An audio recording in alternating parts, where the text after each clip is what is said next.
Hello, welcome to the Computer Game Show. My name's Sean Bell, I'm joined by James Farley. Hello. Matthew Murray. Hello. And he's come back in from the cold, it's David Turners.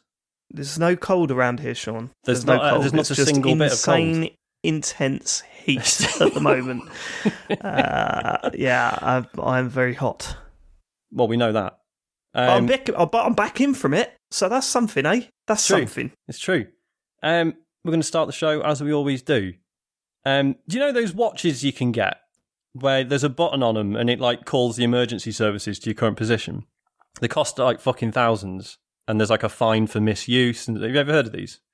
No, they sound like a nightmare. Yeah, they do sound like a bit of a pain. However, we don't need one of those because we've got the full Nels crew, haven't we? We have. They're there for you no matter where you are in the world, exactly. And they know where you are. Yeah, so you can just summon them. You don't even need to say anything. With a special signal, which we haven't decided upon yet. And it's just a picture of Major Nelson's face. You shine it at the little torch. Yeah. You shine it on the clouds, and then out of nowhere, the following people will appear: Aaron Patrick, Simon Nelson, Tom S, Jack Oven, Moomin Biscuit, Richard Sawyer, Dave Ernsberger, Colin Brown, Gasman, Gabby Pereira, Graham Mackay, Teenage Mutant Ninja Turtle Man, Rocket Man 76, and my dog Skip, the artist formerly known as something else he doesn't want us to use anymore. It's fine, thank you for your service. Thank you for your service. Yeah, much appreciated. Appreciate y'all. Yeah. So obviously this is our E3 show. I mean, there is a chance that this might be the first show the first TCGS you've ever listened to. So we should very briefly explain.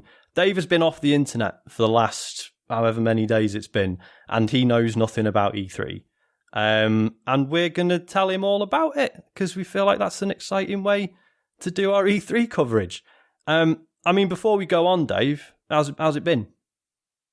It's been all right. I mean, I was feeling it a little bit last night after Nintendo did their thing because I was like, people know Nintendo stuff and I don't. and the fact that we had to delay this to record on the Wednesday because Bandai Namco were doing theirs at 10 o'clock last night or whatever made me kind of think, is it worth it? Is it worth delaying? I mean, that's a bit much, isn't it? How else what date is it? It's Wednesday today, isn't it? Wednesday, I've lost all track of time. Yeah, Wednesday.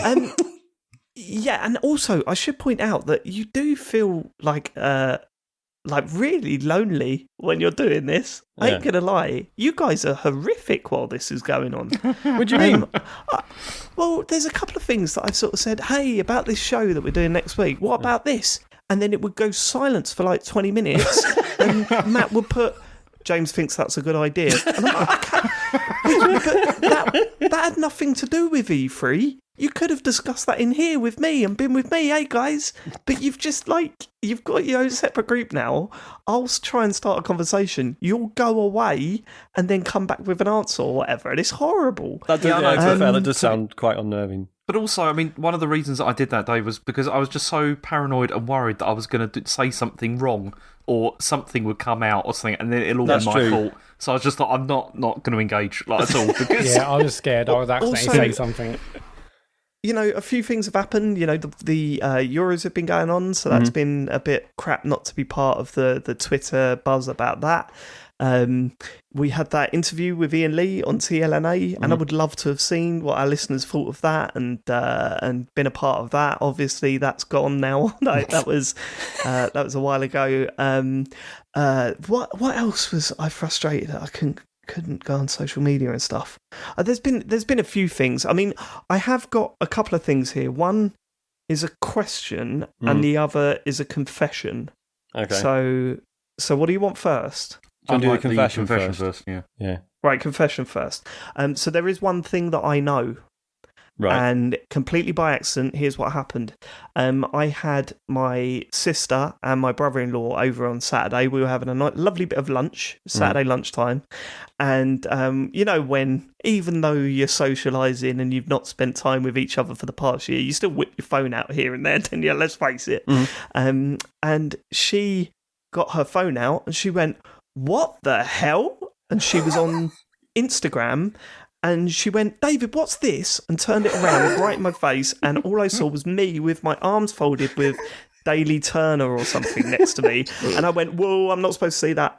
So she turned it around. She went, "Well, there's some text underneath." I said, "Don't read me now. I don't want to know." So I know that there's something called the Daily Turner, or there was an image or a. I know it was in Instagram, so I know there was something with my face being plastered on it without my prior permission. Do you want to know the question? Yes, please. Yeah. If I ask you this, can you be 120% honest with me? Like, genuinely be honest with me, right? Yeah. Did any of you contact Ian Lee to try and get him to get me onto play online games? No. No, he didn't. No. Oh, well, that's quite embarrassing then, isn't it? Because he sent me a text message on Saturday saying, I want to play some Prop Hunt. Or I think it was Sunday, actually. Do you want to play some Prop Hunt? I want to play some Prop Hunt. And I replied with that emoji holding the chin going, Did the other boys ask you to do that? And he didn't say no. He just said, "Oh, is it really that strict?" And I was like, "Yeah, it is. Yeah, I don't want to do that." So that was just because we were on our show once, I wasn't then instantly in like buddy terms say, "Yo, Ian, mate." Yeah, we've been texting like all week. Oh, yeah. You know. Yeah, he's in the other group. It's brilliant. He's actually going to join the pod now. I genuinely thought that you'd try to, because even then he was like, "How about Monday?" That's when I got really suspicious, because I was like, "But Ian, if you're listening, you can't. I can't tell you how much I wanted to play online games that day. But this is all over now, and I can play online games. So please." He's probably too offended to ask me again. So so that's that. That's that friend. We were talking about friendship at one point during our interview, and I think that has sadly passed. But yeah, no, it's been okay. I sit before you having not seen a single announcement from E3. The mission was successful. I'm here completely clean. I don't know anything that's been announced, and although I'm excited, I'm also expecting it to be quite poor this year, so I'm not that worried. I mean, is there anything else you want to tell us before we go on? No, that was it. Why? What's going on? Matt, do you want to? Yeah, I mean, it's been an incredibly busy week for us. It really has. Yeah. Yeah, but obviously we've been doing the talk service. We did like 10. I think in the end it was way too much. But we've had some information passed to us over the last few days, and because of that, basically we had to start a daily podcast called the David Turner's Daily. Okay, a podcast. A daily podcast called the David Turner's Daily to basically keep up with what could be seen as rule breaking on your part.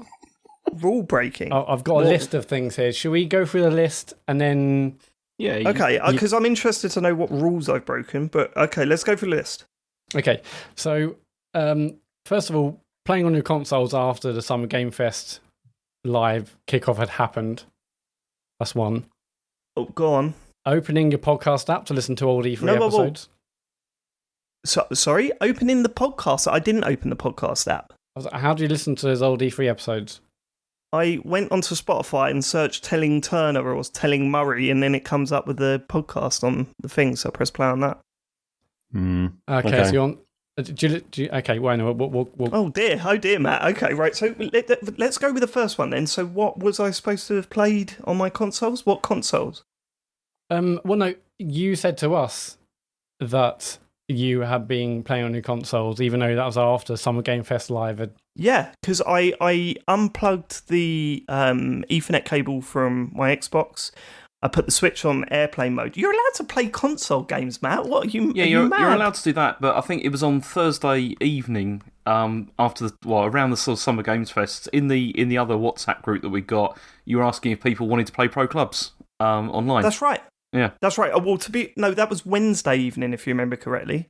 That was Wednesday. Was it Wednesday? I thought it was Thursday. Yes. Fuck's sake, no, it was Wednesday. That was Wednesday. I asked if anyone wanted to play, and then you started going, no, stop. The moment you said, stop, don't go on your consoles, it's all kicking off, so maybe that was Thursday. Yeah, that was maybe Thursday. you are right. It was Thursday, but it was before the Summer Games Fest thing. No, it was after. Yeah. Okay, well, when you announced that I shouldn't go on it, that's when I shouldn't go on it. But I thought that that was down to leaks, not the start of the E3 thing. Oh, I'll have a think about that. I think you might have got the dates wrong there. Don't think so. Okay. No. I mean, this is pretty piss weak so far. Have you got anything stronger? No, hang on. We've got plenty. I just want to go back and look at a date because it was definitely on Thursday after it all happened that you said Pro Clubs. Anyone? Okay. I mean, I must have forgotten that the Summer Games Fest thing was on them. But then you guys said, no, don't, as everything's kicking off, so I didn't play online. That was the night I turned everything off. Okay. Except for my PlayStation, because I was updating Ratchet and Clank the next morning once that had arrived. Did you disconnect the PlayStation after you'd updated it? No, I updated it and then forgot to turn the internet off, and then did that Saturday morning. I put it onto offline mode. Saturday morning? Yes. That's interesting, because That's very interesting. It's only a couple of days ago where it said you're active on PSN. Yeah. On which thing? I looked on the app and it said you're active a few hours ago, and that was yesterday. Yeah. A few hours ago? Yeah. Okay, well then, I don't know, because I checked that last night when I was playing Ratchet and Clank, and I don't know, maybe Harry put it on his profile, maybe? I don't know. Let's go for the because whole it was list. disconnected, yeah? So, yeah. No, it's not. No, because it's disconnected anyway. It's on Wi-Fi, but there's a setting in the settings menu. You go to network and it says, do you want to connect to the internet? You can click no and it doesn't. But again, that's not a problem. It's Sony, isn't it?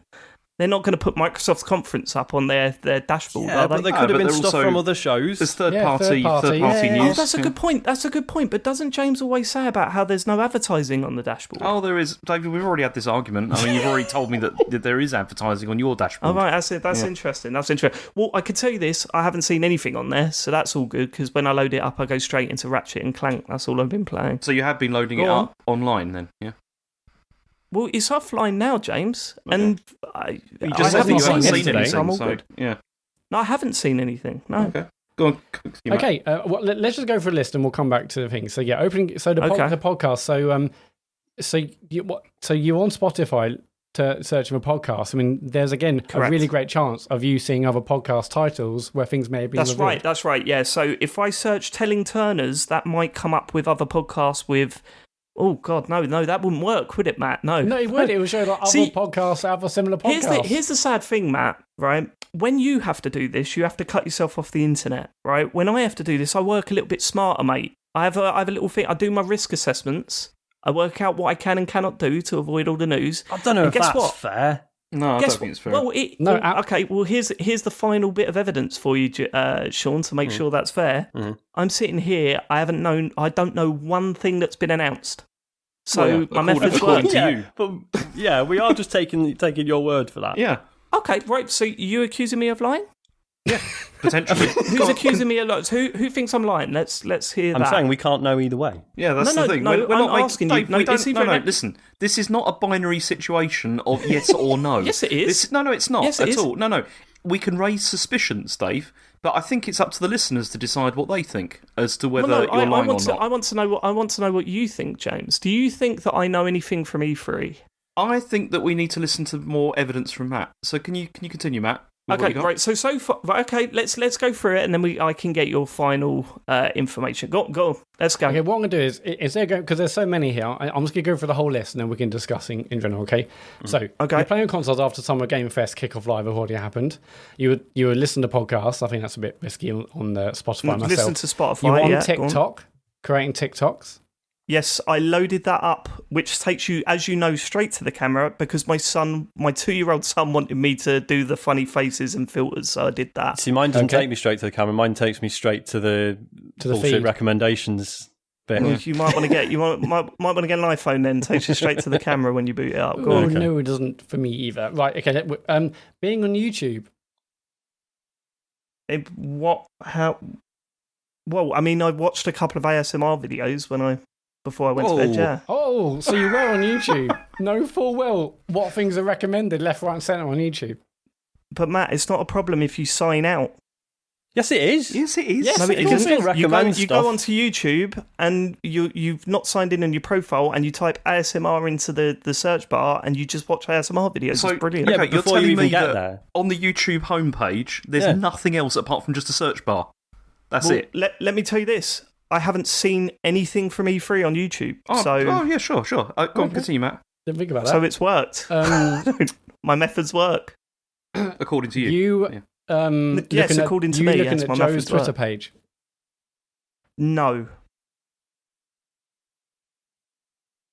Okay. Joe said sorry, where's that come from? I haven't looked at Joe's Twitter page. Well, only your darling wife, Joe Turner, said that.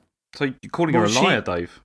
I mean, she handed me a tweet that she sent to Richard Iowadi, but I wasn't looking at her Twitter page. Well, the information we have is that she caught you on her Twitter page.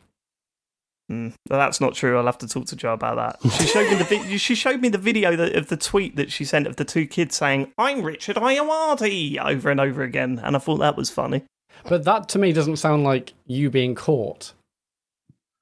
Yeah, it doesn't sound like that to me either, because I wasn't looking at a Twitter page, so I don't know.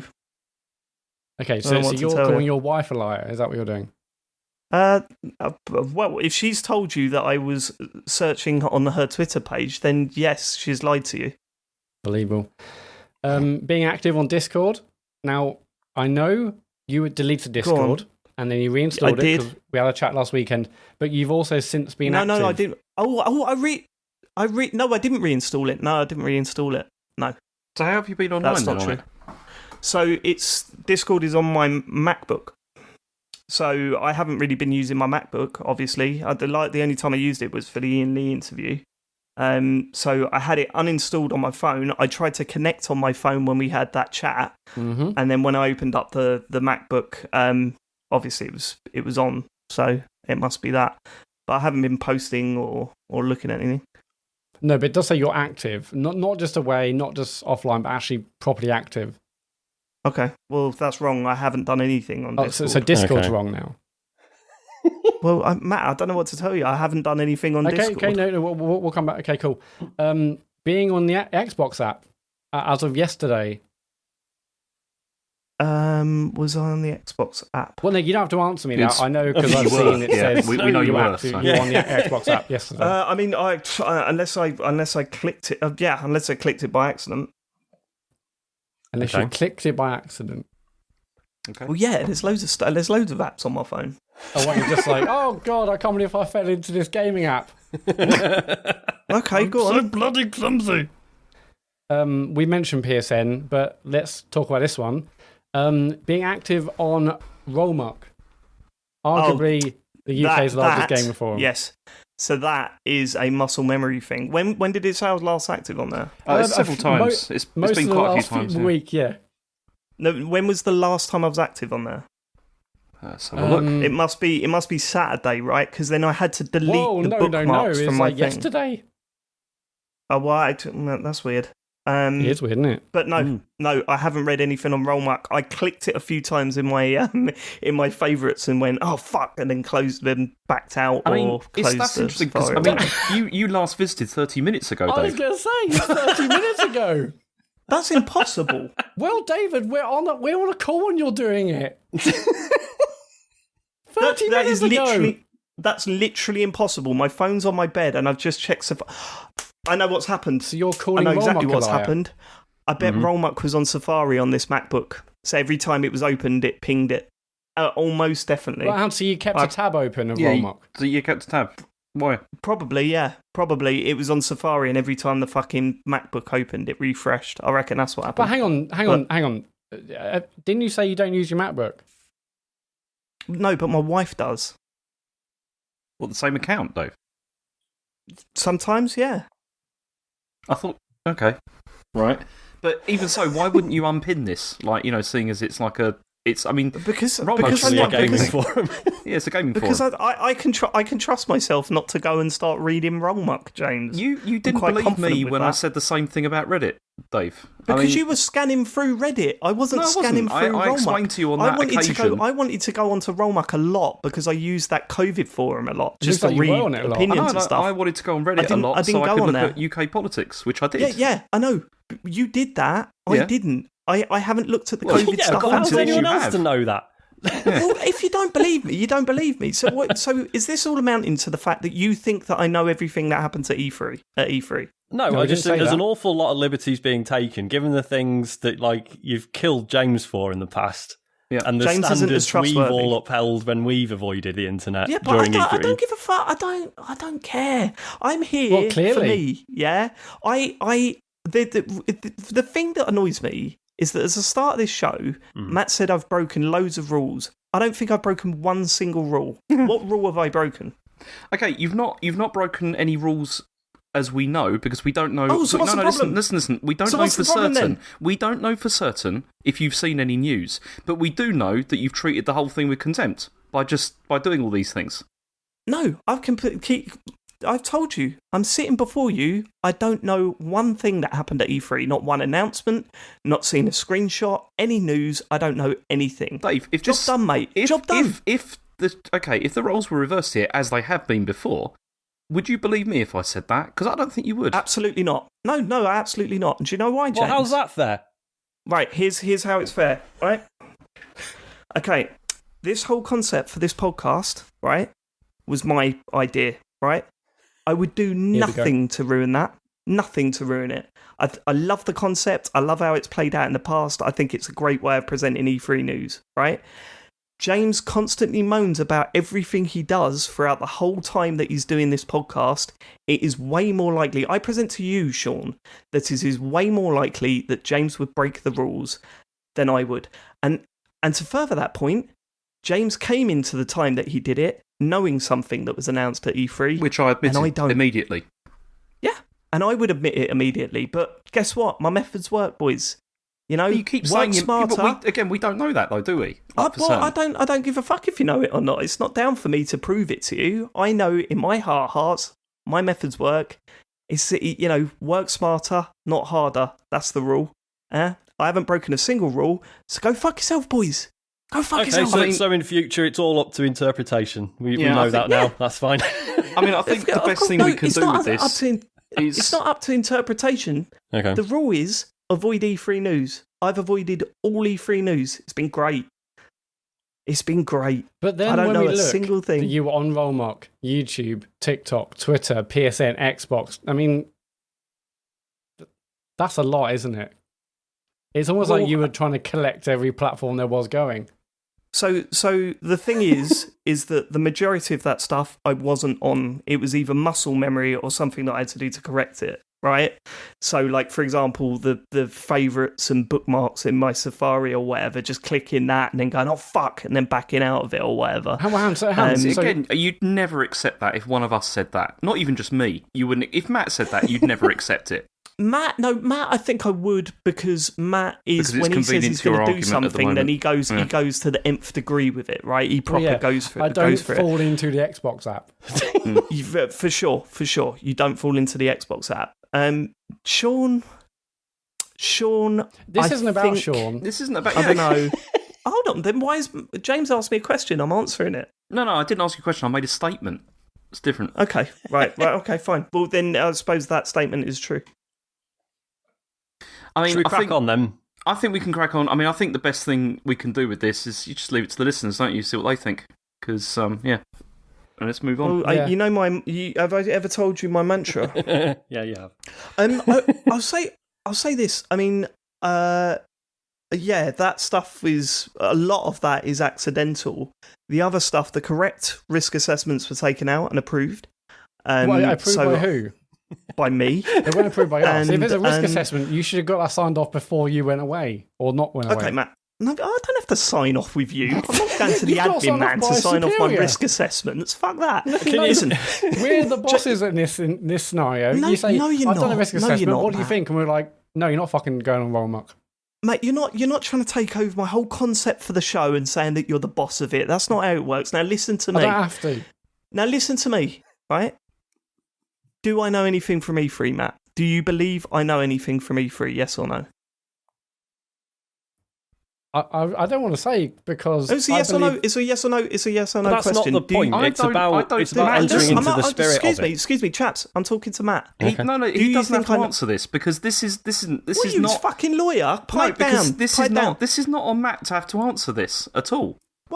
Well, it's not And on me also, to it's answer these not in- accusations and then, but you as I Sean still just answered said- them. It totally is you to answer the accusations, Matt, David. We're accusing it's you. totally, you're accusing me of what? You're accusing me of knowing what happened at E3? Is that it? I'm accusing We're you of like accusing you of bending not, every of not rule. entering. Look, yeah, look, of not entering into listen, the spirit of the thing. Right, I'll talk to all three of you now. Boys, come together, right?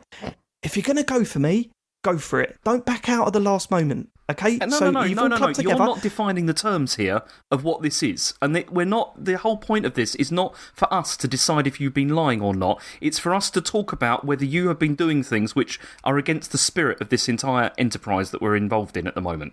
Right, okay, well, I invented the spirit, James, so yeah, it's part of the spirit. The spirit is avoid E3 news. I've avoided all E3 news. What's the problem? We've had this discussion in the past. But part of Matt the fun goes has crazy been that, with like, it. one of us has just completely been, like, sealed off from the outside world. That's what When was did always that so start? fun about that it. started when Matt went crazy with it, right? It's not fun. I need to be able to live my life. I've taken the proper risk assessments. I'm here. I don't know a thing about E3. You've all come together and you've backed out at the last minute. Now, who's going to step we're not forward? backing out of Nothing. anything. Where's No, the backing come on. out? Who's going to step forward and accuse me that I know something of E3? No, come on. again, When you're I come missing to the you, point, come on. Dave. It's not about Who's whether got or not it? you've seen anything to do with E3. It's the fact that risks were taken in ways that none of us have done before. That's right. And that That's in right. fact, some of us have been bollocked for doing before. Wait. How does that work, Sean? If none of you have done it before, how have you been bollocked for doing it before? Oh, you know what I mean? See, you boys would be shit in a courtroom. The lot of you. The lot of you. Well, no, because you're I'm sitting no, here because what with you're a big doing. grin on my face because I know hang nothing on. from Yeah, E3. because James has been Yeah, go bollocked on. for like one indiscretion, whereas we've spotted absolutely loads of yours. That's why it's different. Yeah. Okay. And James I've got answered fucking them all. slaughtered for going on Reddit. And walking into a game store? Was I that? didn't was walk that not, into a game is that- store. I walked past one on the way back from an airport. Oh, well, Just okay. say it's just muscle Interesting. memory. Yeah. Interesting. I mean, I wasn't Let's sitting move there, on. Let's like, move on. I opening- think, as yeah. James said, we'll let listeners decide, and then we'll come back to this later date. I think. I'm a little bit disappointed in you. You didn't Of follow course through you are, with it. David. Of course you are. Yeah, because Very we disappointed. You didn't follow through on the terms that you're trying to recreate at the moment. Is what happened there. No, the terms that I made when I created the show, James. No, that's not at all. They're the terms that I was going for. The terms that I created when I made this whole format was avoid E3 news, and within those terms, I'm quite happy with myself, to be honest with I you. believe you said a while ago to James, when James was on Reddit, you put yourself, James, at a massive risk. Yeah. David, Yes. you were on Rollmark. Yeah, you were, the you were difference on the is- Xbox app. You were in Discord. The difference you were on is Twitter. James you were on was YouTube. Right, okay. James was reading through Reddit. I didn't read through any of that stuff. We don't know that. Well, that's it. So are you accusing me of doing that? This is what I'm saying. If you want to take the final step, do it, James. No, we I know don't. you're We so don't need close. to take the final I step, know David. you're All so we've got close is to taking the we final know step. the main factor here is you have put yourself at risk throughout the entire week on multiple different platforms. Is what's happened here. I would say I've put myself at risk on YouTube, but I did mitigating.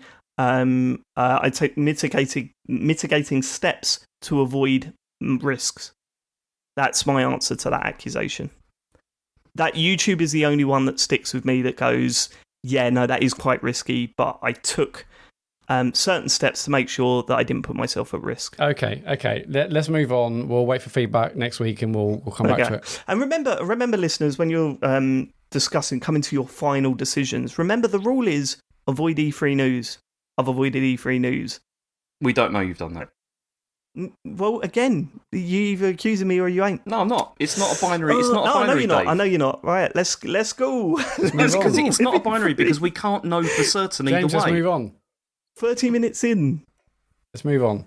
Let's move on. I think the listeners know what the score is. Let's move on. Yep. Okay. Right. All So right. we kicked off, not Well, apparently officially. there's been a propaganda podcast out all week, so Not a God, we propaganda kicked off podcast. officially. Just daily updates from the camp. Yeah, all we Can I discussed ask were a the question facts we about knew it? at the time. Can I ask So, a question as well about that podcast? Right, with the image that is on there. Yeah. Ian Lee was asking why Dave are you doing the wanker sign in that Let's that move picture? on, James. Summer Game Fest. Summer Game Fest kicked off, the Jeff Keighley show. Not officially an E3 event, but let's face it, it I mean, might Dave as well knows be. because he was online at this point. That's true, yeah.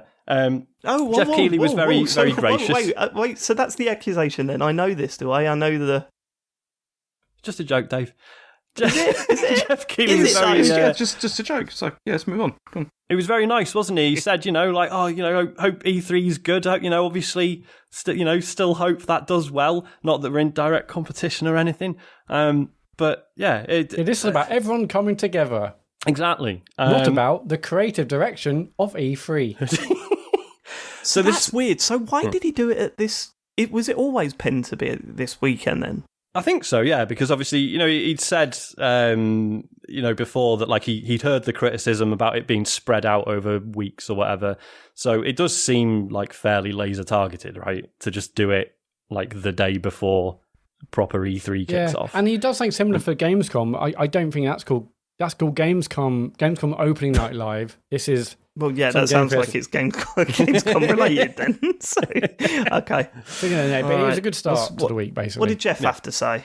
Jeff started with Tiny Tina's Wonderlands. So this is a spin-off of Borderlands, although they were keen to stress that it's not a shooter. So this is a fantasy take on Borderlands. But I mean, this was literally just like a teaser, wasn't it? So we didn't see any gameplay or anything, but it did confirm that Andy Samberg and Will Arnett are in it. Yeah. So maybe worth having a look just for that, if nothing else. So that was. It wasn't a great start, was it? I mean, I didn't care about this, but then I could say that quite a lot of the things that we saw, but this one in particular, it just did absolutely nothing for me at all. But it had the actress, the actress from Mythic Quest. That's true. They did have her, which was, and she is Tiny Tina. She is the voice of Tiny Tina. Yeah. So that was. Also, does she do the voice of Tiny Tina in the Borderlands game as well? Then yes. So she was. Cool. Yeah, she debuted in Borderlands 2, and I think she's been a favourite since. Is that the controversial one? Yes, it is. Right. Okay. All right. Yeah. More of the same, please. Okay. Then they went on to, so we're getting Metal Slug Tactics, which is a 2D strategy game based on the Metal Slug series. Bit of a weird direction, but I'm not into it. That sounds like I am not into it. Go on. So yeah, I mean that looked fine. Then obviously he whipped Hideo Kojima out, didn't he? Yeah. He said, I've got a special guest. And we're like, special guest. And he did a bit of... He was trying to tease it like, hey, so a secret, could be anyone. It's like, it's Kojima. It's Kojima. It was Kojima. And he went on a bit of a weird rant about how COVID's made him think about what it means to be a creator and stuff. It was a bit odd. Yeah, it was a very strange segment because you're thinking, okay, maybe he's going to announce something. I mean, something was announced, but maybe what he was working on, whatever. But it really was just him talking about how the pandemic's affected him, and that was it. It was very. Well, I suppose we've all got to have some sort of release, haven't we? Mm. His was on Summer Game Fest, so all over it. But yeah, so then they revealed that Death Stranding Director's Cut is coming to PS5. Yeah. This was weird because if what we need is more hours of Simon Reedus walking about, don't we? Did you say Simon? Did you say Simon Reedus? Norman Reedus, yeah. Who's Simon Reedus? I don't know. It's Norman's Norman brother. Reedus. Yeah. Okay. Is that just because you haven't been on Rollback in half an hour? You've forgotten names of stuff. But the weird thing about this is I don't. That must have been my MacBook. That's so weird. The because MacBook you say you don't use. That is out of all the accusations out of all the evidence that you had at the start, that was the weirdest, to be honest. Because I knew I accidentally did that. Like on Saturday, I clicked on the thing. I didn't know when you said half an hour. I was like, what? that is weird. You were. I'm like, fuck. But no. So this. Death Stranding Director's Cut, it was a full trailer before at the end we knew it is Death Stranding, because it basically started out and it had like an overview of like a warehouse. It had Metal Gear Solid style music. It had you saw like rats going down like a vent. And I'm like, hang on, but what is this? And then it was clear, okay, like you can see Norman Reedus. It was Norman Reedus, but then he got into like a cardboard box. I'm like, what is this even teasing? Because it's obviously there's a million different like nods to Metal Gear Solid, but the Metal Gear series. But then it just basically ended saying Death Stranding Director's Cut. Which I mean, now that I think about it, even just having those cheeky nods is that's a lot, right? Because he presumably isn't allowed to touch that stuff anymore. Yeah, but I guess you can't patent rats in a vent. No, probably not. All cardboard boxes. But it's just like, it was the music and that. Yeah, I guess it's all stuff that's too. It's just him doing things in his style, isn't it? It just puts you in mind of Metal Gear Solid. Metal Gear, like copyright that. Oh no, it's just it's Death Stranding, and they haven't actually revealed. I can't wait to play as Metal Rake in that. Yeah. in that game, that's gonna be quite good. They haven't revealed what was coming. They said more information will come in a number of weeks, but I guess we can assume DualSense stuff. We can assume PS5 graphics, etc. Yeah, the usual. So then another special guest, Jeff Goldblum, showed up, and I mean he appeared to be reading off an auto cue. Yeah, is this Jurassic thing again? Yeah, it is. It's Jurassic World Evolution 2. So this is the park building one, isn't it? I think. Is he going to get to a point where he's tired of that? Just goes, actually, I don't want to do an advert for Jurassic Park thing anymore. It's sort of weird that he's clearly the only one who's really still willing to do Jurassic Park stuff. He was clearly reading off an auto cue, but in his usual way, you're sort of looking at him like, is he all right? Like, is he? What is he saying? Then introduced it. I mean, it was just like CGI footage, wasn't it? It wasn't gameplay exciting or anything. Not that gameplay of a park building sim would be riveting anyway, but you know. The funny thing about this trailer is this was the first of 3 or 4 times that trailer will be played over the week. Yeah. Oh God, yeah. Yeah. What? It's this one again. There's quite a bit of repetition this year. It wasn't like Kingdom Hearts level of like at every single thing extensive, but it was at a lot of places. And the same trailer, not even like different cuts. Just like okay, it's this year's Kingdom Hearts. Is that it? It's what I just said. Yeah. It was. Oh, sorry, I didn't hear that. I mean, I'm being shitty about it. I gather the last one was really good, and I'm sure this one will be as well. I think it's the first one on Game Pass. Or am I thinking of... Oh, you're thinking of Halo. No. Planet Coaster of Halo, sorry. I know there was 2 Point Hospital and there was a roller coaster one put on there. I don't know if Planet this one Coaster, was. same devs. But then there was a bit about Sable, which is shaping up to be this year's indie darling. It was absolutely everywhere. It's still looking really good, and they confirmed that is out in September, so I'm buzzing about that. They also had a live performance from the vocalist who's worked on the soundtrack, which is actually really cool. They had like this... I wasn't clear if it was like a fully virtual stage, or... I mean, it must have been, right? It looked like things actually being projected around everywhere, but... I guess I thought it was like screens, but it's probably green screen and then also display. Who knows? But Sable, right. Do you remember? Do you recognise the name Dave Sable? They've shown it off before. I do recognise the name, yeah. It's the sort of cel-shaded woman running around the desert and on a hover bike and stuff. But it sounds really good. I'm really excited. Yeah, it's been shown off a few conferences. I think as Sean said, there's a demo out now. There's a big event happening, so the demo's out to play. Yeah. On what? I think, isn't it just PC? It's on everything. Oh, is it on everything? Okay. Yeah, I think the demo's PC and Xbox. No, the demo, I mean. Oh, okay, Xbox. No, the demo's, then Xbox, yeah. All right, cool. Okay. I mean, I think this is true, but at the same time, if I was to think that this was worthy of a lie, that would have been hilarious. Because what is it out on? It was Xbox. I mean, I think it was. You're going to get that a lot over this, Dave, because we've absorbed an awful lot of E3 news over the last couple of days, and it's I think the problem is that we haven't absorbed much of it. That's the problem. It's technically been presented to us, and then we've just gone like, right, okay. Let me guess. James didn't take notes. James, did you take notes? It's not that. It's just that we've done like 10 hours of streaming. Yeah, fine. James, did you take notes? I can't take notes while I'm streaming, Dave. I'm entertaining people. Well, you can. You can. I put everything into the podcast, which is why it's more legitimate that I would miss E3 news. Right, go on. Yeah, let's go. Call of Duty Warzone Season 4 is kicking off on the 17th of June. They're adding more zombie stuff. I don't know if it's always been like this, but it looked fucking mental. There was like dragons and giants and shit. Oh, I've not seen that. It looked proper good. It is going progressively I've not played mad. Warzone for ages, but... there's new weapons and maps and operators and that. Looked fine. Among Us is coming. Getting new content, including a fucking Jeff Keighley mask. I think everyone who's on Twitch has got a notification saying, "Oh, get your Jeff Keighley mask for Among Us." Can you imagine that? Like the ego. Like the ego of that. Just like you get your own mask. I mean... Among Us is massive, right? Yeah. Like, loads of people play it that don't even play video games. Yeah. And, I mean, get your Jeff Keighley mask. Like, the majority of their players are going to go, who? No. Well, I don't know if it's actually in game or if it's just like a Twitch drop thing, but either way, you can have Jeff Keighley mask. Also, in terms of ego, James, we should mention that people do own T-shirts with our faces on. That's true. That's very true. Yeah. Not many, but some people do. More than 0 people is enough.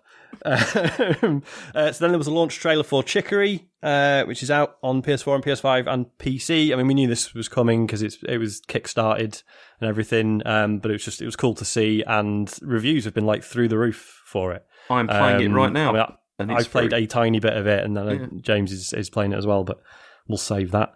Okay. There was an announcement for Salt and Sacrifice, which is a new game from the guys who did Salt and Sanctuary. And it's basically another sort of 2D side-on sort of Dark Souls-esque. It looked fine. But no, it's the big thing. It's got co-op though, which is pretty cool. Yeah.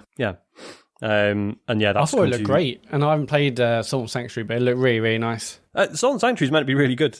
I've heard amazing things about it. But it's just I skipped it just because it was just at that point where I was like, I'm all right now for Souls-like stuff. But yeah, it's meant to be very good. So yeah, co-op sort of sequel to that. Fine. There was another trailer for Solar Ash, which so this is the new game from Heart Machine, the Hyperlight Drifter devs, and I am just going back and forth on this constantly. Like I've shown trailers before and I've not been blown away, and then there was a write-up about it in Edge last month and it sounded amazing, and I was like, fuck, I'm back in, this sounds wicked. But this trailer did nothing for me again. I don't know how you guys felt. Like I saw the first trailer whenever it was a couple of years ago, and now I'm seeing this one, I'm like, well, it looks the same. I'm not really seeing anything different. I thought I'd see the first one and then be, okay, what's the next one going to be like? What's next trailer? But it's just, I'm not really feeling anything for that game at the moment. Yeah, really strange. And especially just because, like, Hyperlight Drifter, like, the first trailer for it, I still think is, like, iconic as fuck. Like, it's so beautifully done. And, like, I had the music on it was, like, in my head for months and stuff. And whereas this is, like, I don't know, it's just not grabbing me in the same way. And I hope I'm wrong. It's just, I don't know. It's a weird one. Very, very dull conference so far for me, personally. Yeah. I have taken a few things out, just so you know. This is the highlight. do you not want to know about Chivalry 2? Yeah, that came up next. The only thing that worries me is that this was the last night I was going to be able to play online with my friends, and then Matt was like, you definitely cannot go turn on your Xbox. And so I gave up my last night of online gaming for a week. This. Yeah. I mean, the last night should have been Wednesday because you knew this was happening on Thursday. And look, let's not. I mean, I'll be honest with you. I don't even remember that this was happening on the Thursday. I didn't even remember it. Go on. It was a launch trailer for Chivalry 2. Medieval people hacking the shit out of each other. Looked like very good fun. I imagine. Yeah, that's looked okay in the past, hasn't it? They've shown that a few times, haven't they? I think once put through the lens of me and my skills, probably not as enjoyable as it looked in the trailer, but it looked alright. So then there was a trailer for 2 Point Campus, which is obviously by the guys who did 2 Point Hospital. This was weird because, I mean, on the one hand, it's like, okay, it's management sim, but you're running a university rather than a hospital. Fine. But there was all sorts of shit going on in the trailer, wasn't there? Mm-hmm. It was like, oh, there's like wizards and fucking like all sorts of weird magical shit going on. It was like, like you can have a wizard's college if you want, and that kind of thing. It's, odd. I mean, I realise this is falling down because all we can think of is the wizards. But there were other things. There's loads of stuff. There was wizards. Other professions there were available. Other wizards. Yeah. I just remember watching it and just being like... in long beards and a pointed hat and it's sort of a wand thing. I don't know what you call them, but they were in it. I just remember watching it and being like, not like I'm sitting there folding my arms and going, this isn't anything like a real university, this is disgraceful. But it was just, I don't know, it seemed odd. Like they were just throwing all sorts of shit in there, but whatever. Yeah, I love Theme Hospital back in the day, but I never tried 2 Point, but I quite like the look of this. It's, 2 Point Hospital's meant to be good. Yeah. Right, so then there was a little sort of teaser. So Koch, despite having their own show the following day, they had a little thing they've got a new publishing label called Prime Matter. And it basically sort of showed you clips of a shitload of games that looked all right, and then it flashed up a load of names of the games on screen. And you're like, right, well, I don't know which of those names is which game, so I've nothing to take away from that. So that was weird. Then they showed a bit of the Anacrusis. This looks fantastic. This looks really good. Essentially, like a sci-fi Left 4 Dead, right? Yeah, sci-fi like Left 4 Dead with some kind of like it looks like No One Lives Forever style humor. Yeah, big, bright, bold kind of graphics. But sort of 60s sci-fi look to it almost, wasn't it? Yeah. Looks good, and it's coming to Game Pass day one. So it's full player. I'll be playing that then probably. It's by Mark Laidlaw's new studio. Mark Laidlaw worked on Half-Life. It's his. I can't remember the name of the studio, but it's his. It's the first game from his new studio, basically. Okay, cool. And the trailer is great, and they worked on at what capacity? Made writer? the tea. He was during near it. Half-Life 1's development. Yeah, I got the lunch. It's my new studio now. So this next one was weird because they started showing a trailer with vampires in it, doing cool shit and murdering people, and you're going, oh, right, cool, this is Bloodlines 2, which, we all thought, it's sort of reportedly in trouble. No, it's not. It's another Vampire the Masquerade game called Blood Hunt, and it's a competitive multiplayer one. I actually thought this looked okay. It did. I mean, I felt... This is not a criticism. I'm just making an observation here. Just an observation. It felt like there was quite a lot of vampire games at this thing this year. I mean, this is the first of 2 Vampire the Masquerade ones we saw this week that weren't Bloodlines 2. So yeah. It felt a bit like vampires are the new zombies. There was... that's an exaggeration. I'm just waiting for a new Twilight movie. Yeah. I was going to say, it's like everyone suddenly found out Twilight happened like 10 years ago and actually... make some games around that. Actually, Edward was hot, wasn't he? Oh, do you? No, it's too soon, isn't it? Because that woman was a vampire in that Resident Evil game, wasn't she? Yeah, but it's too soon, and yeah, people haven't suddenly just got started. their shit together in that amount of time. Throw tall women in games. Then we had the Dark Pictures anthology House of Ashes. Oh, which looks awful. Which, yeah. I mean, doesn't it look awful? James, why does it look awful? It looks the same as the rest. It just looks so generic and so, like, the environment that it's set in looks boring. It doesn't look... It looks even worse than the other anthology games, because the other anthology games, at least the settings look like they were potentially interesting. I should say, so the boring setting that James is referring to is the Iraq War. Yes. No, it's not that. It's soldiers, fighting. Yeah. It didn't look very interesting. Yeah, but it's like a massive monster. They're always doing that, aren't they, those soldiers? It's really... Fighting monsters. Do something else, soldiers. But James... Don't have soldiers. Don't have soldiers. Have other people. I don't know. But James, you are going to play it because you played the rest. Oh, yeah, for certain. But it's... But it looked rubbish. Yeah. What else? Sky, Children of the Light. The latest from... I say the latest. It's been out for about 3 or 4 years from that game company. What was the mood on the stream for this one? What was the mood there? Were you on this because one, I missed James? this because Isaac was a twat at bedtime, so I was just like, do you know what? I just felt like shit by the time I was free. Yeah, this was a bad one. This was the start of our big E3 coverage. All this hype, all the images, all the work we've done, and my internet stopped working. Basically, my Ethernet stopped working, my Powerline adapter, so I had to use Wi-Fi. And James and I basically had to cut the stream halfway through because, everything was buffering. It was going all over the shop, so we had to watch this afterwards. So it's a very, very disappointing start to E3. But I actually say, genuinely, I think the pace of this show was really good. It was good, but then after we stopped streaming, I did think, do I really care about watching the rest of this or not? I did in the end, but I did, obviously. But it's I don't know. I wasn't particularly pumped by most of this stuff that we saw. It was all right, but yeah. No, I thought it generally went through like a good pace. Sure. A good load of stuff showing off. It was summarised when we get to the end. Yeah.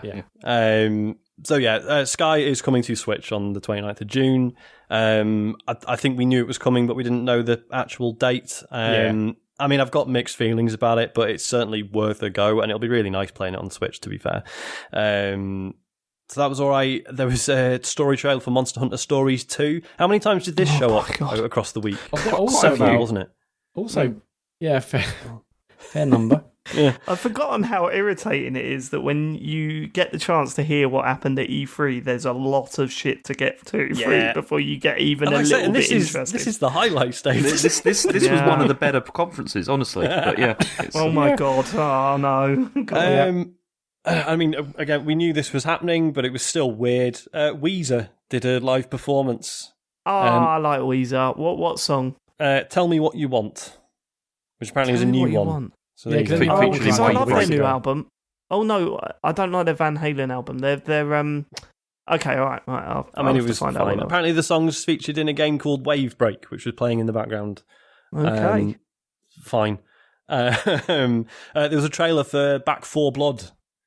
The new one from Turtle Rock. Which looks very good. It looks look really good. Does it looks awesome. Because I'm slowly getting more and more disinterested in that.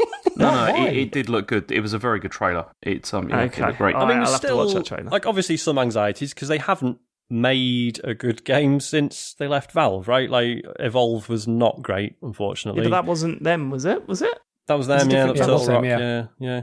Oh, wow. Okay, yeah. Okay. So I mean, fingers crossed. Okay, literally, like we were saying, all it needs to be is like it's been long enough since we had a Left 4 Dead, right? So it doesn't need to do much new. Really, it also needs that. It needs that sort of charm to it, you know. It needs to nail that charm because Left 4 Dead was it was mainly about the shooting and more about the charm than anything else. Yeah. And what I don't want them to do is go, let's make this a horror game like a proper, because no one wants that. We just want to run through levels blasting zombies' heads off, you know. Yeah, it looked like it had that. I'm not too worried about that. Yeah, good. Yeah, it looked decent. So there was a little trailer. So there's going to be another ID at Xbox demo event. So there's going to be loads of demos you can download. Now.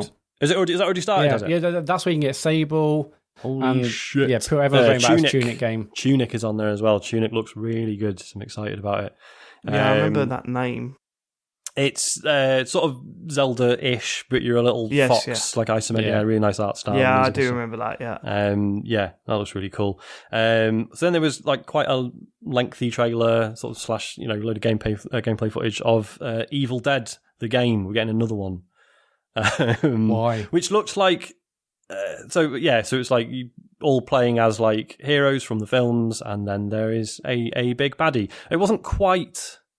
Was it the same as like Dead by Daylight and all of those? Was it like an asymmetrical multiplayer thing? Or I don't know. I can't switch off at this point. But I saw it and thought, let's move on. Good. I thought it was just me. All I'll say about Evil Dead is that I quite enjoyed the films, but I don't understand why they're. I don't get that side of it. Have you played any of the games though? It feels like there's been loads. Nope, I have not played a single Evil Dead game. There was one on the Dreamcast, which was like trying to be a proper sort of Resident Evil style thing. I don't remember it being very good. So yeah, I mean, this looked like perfectly good fun, to be fair. Really weird bit. I can't remember how they explained or justified this, but it was explained and justified as being is it a Sonic anniversary at the moment? Is there another one of those? Because there seems to be one every anniversary. Is it? Okay. And basically the next... it seems to be one every year, doesn't it, James? Go on. How do you not know, James? We had that Sonic kind of like showcase the other week. Oh yeah, of course. Yeah. So it's connected with that, yeah. Yeah. Basically, the next thing I knew, I was watching the London Philharmonic performing a track from Sonic Unleashed. Okay. Get me to that concert. Which is really strange. Like, why Sonic Unleashed? Well, yeah, why Sonic Unleashed? Didn't make any sense. Because I suppose it's quite hard to do. It's like, why not Sonic Colours? Like, there's been other better games. Well, either go for one of the really iconic ones, or at least the one you've chosen to remake recently. Yeah. Not the why take the one that if you look it up on, like on Wikipedia or whatever, it's all like 4 out of 10, from everybody. It's the Casino, man. The Casino one's the best one, isn't it? No, they can't do the obvious tracks. I liked it was a good song. Why not? Performed. It's like going to see like a really famous thing. They're going, we're going to play a B-side. Why? Brilliant. Play the hits, gig fuck or off. anything. Play the hits. It was weird though. So that was really weird, odd. and you can watch the full performance apparently on YouTube. No, you're right. And then so the biggie. So this had been like everyone had been saying this was going to happen, so we kind of knew it was coming. But to be fair, Jeff really fucking sold it, didn't he? He was obviously like so fucking excited. It was the Elden Ring trailer. Oh right, okay. Right, let's move on. So the next conference was What? No, it like. I mean, you know me, Dave, basically quite bored of Soulborne stuff at this point. It did look really good, did look very familiar, I thought. Like other people saying, like, what would you expect? Like, this is the game that From do, and they're really good at it, so what's the problem? I was like, yeah, it just would be nice to see them do something else. No one says that about Activision and Call of Duty, though, do they? Exactly. Every year. So when it's like down to like, oh, that's clearly like an invader, and that's someone who's been summoned to help because they look the same, like the phantoms look red or blue or whatever as they always have. Yeah. Which again it's not a real complaint. It would have been cool to see something a bit more of a departure, but it does look incredible. Like the visuals are So stunning. are you talking sword and shield stuff, right? Yeah. Like more Dark Souls than anything else. Because you got to remember that Sekiro and although their games feel similar, Sekiro, Bloodborne, and Dark Souls are wildly different, aren't they? True. The settings are But yeah, this very looked much way more Dark Souls. But there's big things you can ride. Looks like you can ride a horse. Yep. To I assume big travel news. between areas. But yeah, he was at before the trailer said, they said, look, we did it. It's happening. Here we go. The biggie. I was like, oh my god! And then it was. I think it's a really like awesome moment. And yeah, for the trailer, fantastic. Yeah. I look forward to the horse-only speed runs on Summer Games Fest. Oh yeah, there will be some, yeah. I killed all the bosses with the horse's hooves. Turn the horse into a weapon. But yeah, so 21st of January 2022. And it's out on everything apart from Switch, obviously. So it is like current and next gen, and PC as well, obviously. It did look really good. And that's not that far away. It's really not. 6 months. That's it. Yeah, considering they've kept. play I mean, all obviously there were those leaks, but obviously they were terrible quality and stuff. It's kind of amazing how much they've managed to keep under wraps, considering it's only 6 months off. And it was a massive get for Jeff Keighley's Summer Game Fest to end with the Elden Ring trailer everyone's been wanting for ages. It was awesome. Especially because before this, hadn't we heard that it wasn't even going to be there or whatever? I mean, that must have been them saying that on purpose to try and catch people off guard. Well, we heard that a lot. Like, just give up hope for these 500 games are not going to be there. So after this, so nobody watched this on the night, right? Because basically, I saw a little bit, a tiny bit. I mean, the bit that you're probably going to talk about is the bit I saw, and it was good. So basically, there was the Elden Ring trailer, and then there was a little break, and then everyone went, "Oh well, they've shown Elden Ring now, so I'm going to go." Right. But then I'm going to go and talk about it on the internet, for a while. I'm going to say it looks shit on the forums. But yeah, then they did Day of the Devs, which is the Double Fine and IM8-bit presentation. Just a bunch of indie stuff. Again, a lot of it sort of showed up elsewhere over the rest of the weekend, but there were 2 games I wanted to give a shout out to. So there was a bit about Axiom Verge 2, which looks amazing. James, I know you're keen as well. I'm very keen on that, it looked great. Especially, I mean, also the accessibility sort of stuff from it as well, because he was talking about how, if you wanted to, like, you didn't have to necessarily, like, beat all the bosses or whatever if you didn't want to. They were so trying to make all the bosses are optional. Yeah, they're trying to make it more sort of... It sounds like a stream. I might just, I won't do any bosses. No boss. Next. Really game. Well, no, because I know people who, quite enjoyed Axiom Verge and then were thrown off by the bosses. Yeah. So, I mean, obviously, you would hope that the answer to that would be, well, make the bosses good. Make better bosses. Yeah. But this is just like, skip them in the next one. Fuck it. Yeah. But he just said basically they are there, and you get extra stuff for doing them, but they're not strictly required. I think surely it's going to turn out that, like, yes, they are optional, but surely if you get extra stuff for doing them, then that extra stuff is going to make the game a bit easier. Yeah, it'll be like a 100% run or whatever and all that. You won't get that. But there was another game called Despelote, which, if I'm recommending a football game, it's not really a football game, right? But this looked really interesting. James did it. What's that? James did it. I didn't see this one, so I don't know anything about this. Fucking hell. It's basically so it's set. Oh Christ, where was it? I can't remember now. Fuck, Ecuador. That was it. No, I've heard about this on other shows, and yeah, it was set in Ecuador, and it's about, isn't it the one that's about a kid that's trying to get into the like World Cup or something? Well, no, it's basically, so it's set in 2002 in Ecuador, when it was, Ecuador was sort of on the road to the World Cup, and the country had just come out of a big recession, right? So it was like this huge thing that like everyone was just going ballistic over Ecuador maybe getting into the World Cup, and this is just a game about being a kid and like just going for a kickabout in the park with your mates. But it looks just really cool and interesting. Like there was all just sort of weird emergent stuff going on. Like so basically you can barely actually play a game of football as far as I can tell. There was sort of clips where it showed like, someone's like marked out 2 trees as like a goal or whatever. And you're sort of messing around, kicking the ball around. It's all like first person view, and it looks, it's got that sort of 1-bit art style, like it looks kind of like the Game Boy camera, but all the characters and yourself are just white with black outlines. Yeah, and it's just and like I say, there's just all this fun stuff. Like people are walking in the park, and like if you want, you just kick the fucking ball at them, or you can put it through a window, and people shout at you and throw it back. And there was just all these cool little like emergent story things coming out of it, and it just looked really charming and interesting. So yeah, I was really taken. It looks awesome. It's if you want pro clubs, it's probably not the ring for you, but it looks awesome. Yeah. But it was just nice. It's like obviously it's not really a football game, but like a game about what football has meant to people. Just thought it was interesting. Listen to him trying. He's trying. Doing my best. Meeting you halfway. Sean, how long was this Day of Dead thing in total, Sean? It was only like 40 minutes. Right.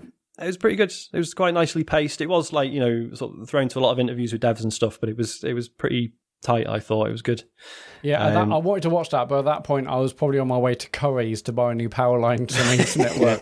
There was a lot of messages being exchanged at this point about what was going on. It was a lot of the best stuff in it was sort of featured elsewhere. Okay, so then the following night, let's get on to the big one, boys. Yeah, Koch Media. Right, now listen, Media. Before we start this one, can I just make a request that we do not go into great detail with this one? I wasn't even going to mention any of the games, to be honest. Thank for that. Okay. I mean, what detail could there possibly be, James? David, this was the show before the Ian Lee one, right? Yeah. And James come on going, we just watched one. It was one of the worst things I've seen, like in terms of like, conferences. It was so bad. But bad, not in a bad, like, let's do a talks over of it. Just so tedious. So tedious. It was just like, basically they go, now we're going to talk about such and such a game. And then it would go straight to an interview with the developer. And you're sitting there thinking like, I don't know what game this is. I don't know what you're talking about. There was like a couple where they bothered to show footage of the game first. So you had a bit of context. But it was, I don't know, it was just weird, wasn't it? It was just really, really badly thought out. If you saw any footage of the game, it's like the same 15 seconds on the loop. Yeah. But it was mostly woman interviewer, and basically the most fun we had in the whole conference was trying to work out what her accent was. Yeah. We think it was possibly Geordie and American, but again... Well, I'm pretty sure she was Scottish. It was just that Colin Ross Wilson, verified Scotsman, kept insisting she wasn't Scottish. Yeah. So that was basically the only entertainment we had. I mean, we could have Googled it, but there was really nothing to do. It would have ruined the fun for the whole hour and a half, and the whole thing actually went on for 2 hours. Thankfully, we had to leave to go to the Ian Lee thing, but in the end, it went on for 2 hours. That was really early. By this point, like Dave, people were saying, "Are you ever actually going to finish talking over a conference?" Because the first one we'd had to stop because of technical issues. Because I was like, I remember sitting here waiting for you guys, and it got to about 1:45, and you hadn't texted me, and I was like, "Have you finished? Have you finished?" And getting, like, as I said, the loneliness of not being part of the group when you're missing E3 is it's quite sad.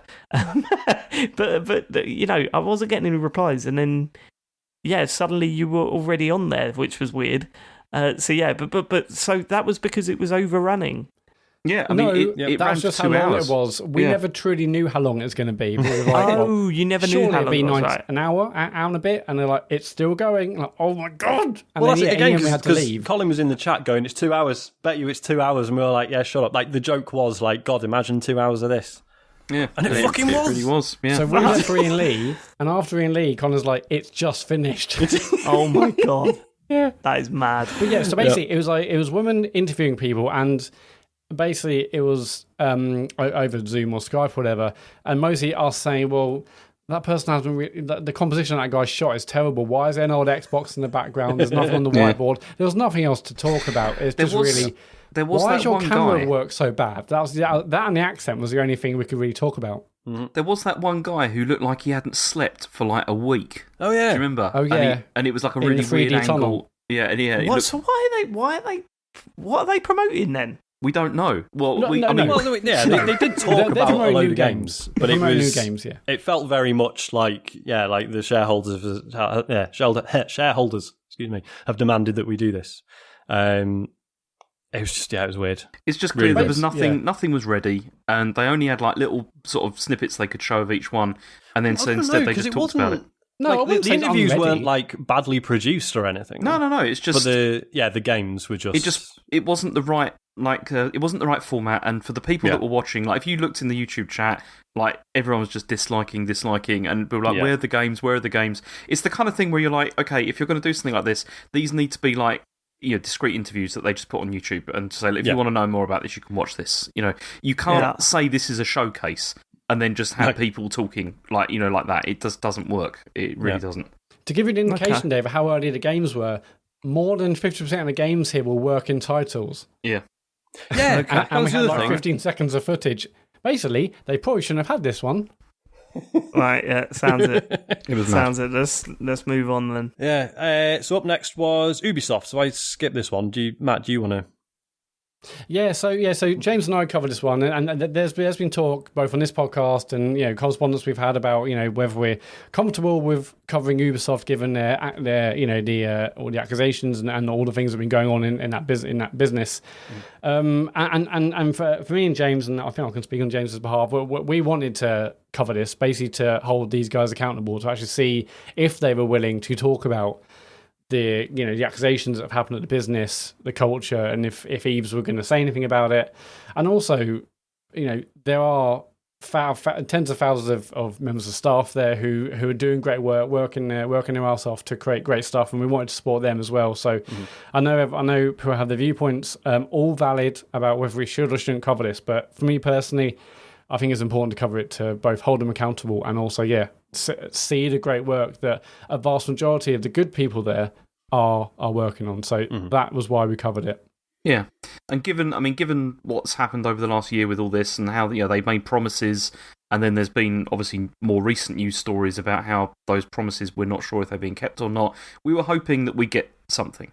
Like something from, if Eves was going to be on there, that he was going to say something that we're still trying, we're still working hard, whatever. And this is it. I mean, and if they, I'm glad you did, because if they didn't say anything, or if they did say something, I want to hear what you guys have to say about what they said, or be angry that they didn't say something, because it's something that needs to be discussed out in the open. If they've buried it, if they've not said anything, then that's outrageous in my opinion. But let's see. Go on. Well, let's get to it now. Or should we just go through the games first? They didn't refer to it. Eves came on right at the end and they basically didn't said, refer to it. Absolutely nothing.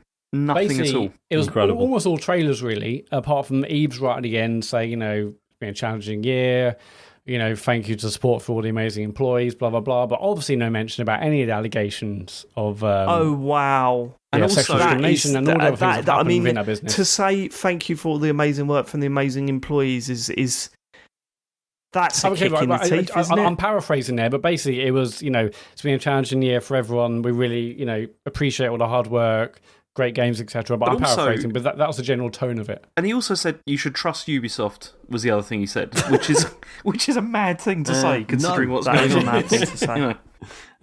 So we held them accountable, and they didn't say fuck all. But it was increasingly clear that they were never going to say anything. Yeah. It was the start, or I mean, okay, so they had like the two presenters. I can't remember the names, but they presented stuff in the past, it was clear they weren't going to say anything. And because Eves didn't come on until literally the last few seconds or last minute or so, it's nothing. So, what's the response to that been? Has anyone? Not really. I've not seen anything. I mean, I'm sure people will say, well, it was like a game showcase, it's not the place, but I think it is the place because... Yeah, I think it absolutely is a place because you can't set out an hour or so's worth of marketing without addressing all the accusations that have been made over the past, not only 6 months, but the original accusations. Yeah, it's like 12, 18 or probably way longer. It's been going for a long old time. Fucking hell. Yeah, that's fucked up, man. Yeah, we got nothing, it was disappointing. Yeah, that we didn't get. I mean, they addressed it last year, didn't they? Or not last year, 2 years ago. Was it? No, it was last year, wasn't it? No, so what happened last year? There was no last year, was it? It wasn't. Yeah, sorry, it was just an Ubisoft Forward thing, wasn't it? Oh, that's right. Yeah. So what I did a couple of years ago, whenever it was, is that Eves put out like a separate apology video. Yeah, because they were like, we can't attach this to the marketing beforehand. Oh, that's right. Yeah, because it was too late to attach it to the marketing. We can't use iMovie. We can't edit this together. Yeah, very difficult. Fuck that. Anyway, but yeah, so we held them accountable, and they did not do anything about that. So very, very disappointing. Do you want to hear about what they had? I mean, I guess, but we can skim through it, can't we? I mean, it's not terribly exciting. I mean, who's want to do that? Do you want to do this, Matt? Or yeah. So we started off with Rainbow Six Extraction, the game formerly known as Rainbow Six Quarantine. They changed the name of it before I came off the internet, didn't they? They changed it from when they announced that they changed it from Quarantine. You can fully understand why. Yeah, this is interesting because about this. we talked about this, didn't we? Some people are like, oh, whatever triggered snowflakes, and we were saying, well. They're within their rights. Why not make that decision to just be like, well, let's not remind people of a harrowing thing that's affected. Lots of people saying, no, it's an SEO thing as well. But which might equally valid. Yeah, possibly. I just think, I mean, I think that's the right decision. They can call it whatever they want. It's not a absolutely. They can call up their made-up game whatever they want, and it makes sense. Anyway, they can. But speaking about the game, it looks absolutely fantastic. It literally is a combination of the kind of strategy and gunplay from Rainbow Six with the kind of co-op zombie shooting of Left 4 Dead. There's loads of various different types of enemies, again, like Left 4 Dead and these kind of zombie shooters, where each of them requires a different tactic or strategy to take them down.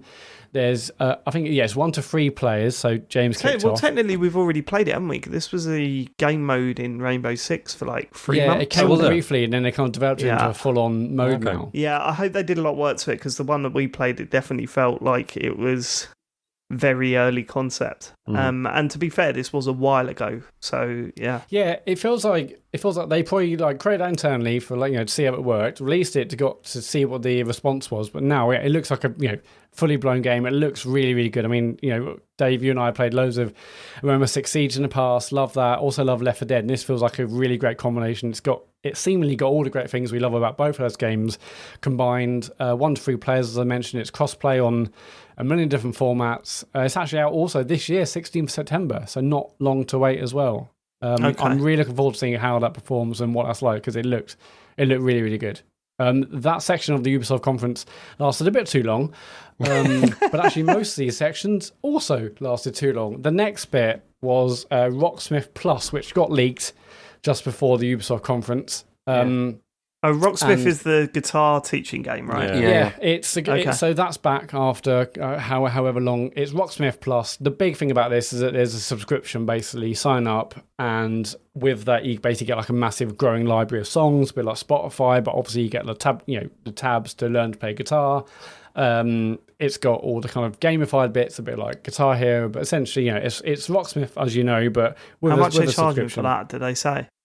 How much was I? There was no. I didn't see. Do you any know how much they're charging for that? No, I don't believe so. No, there's a closed beta going on at the moment. I don't think they even really announced like a release date, and I don't think they announced the price. I certainly haven't seen it since.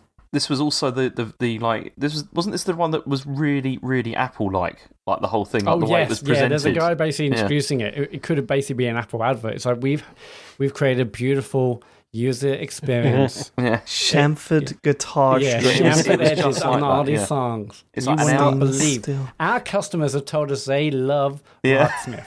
Did they get a We've British gone- guy in? We really looked at how people use their guitars. and No, it was an American version of Johnny Ive, though, basically.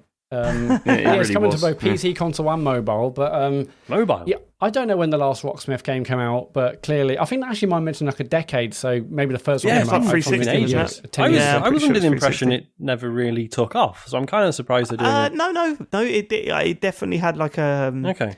a fair audience. I mean, it was never going to reach on Rock Band Guitar Hero levels, but yeah, No. I wouldn't be surprised if it had quite a dedicated audience. But yeah, subscription. So there you go. If you want brand new songs, you can do that. The next was Riders Republic, which we've seen before.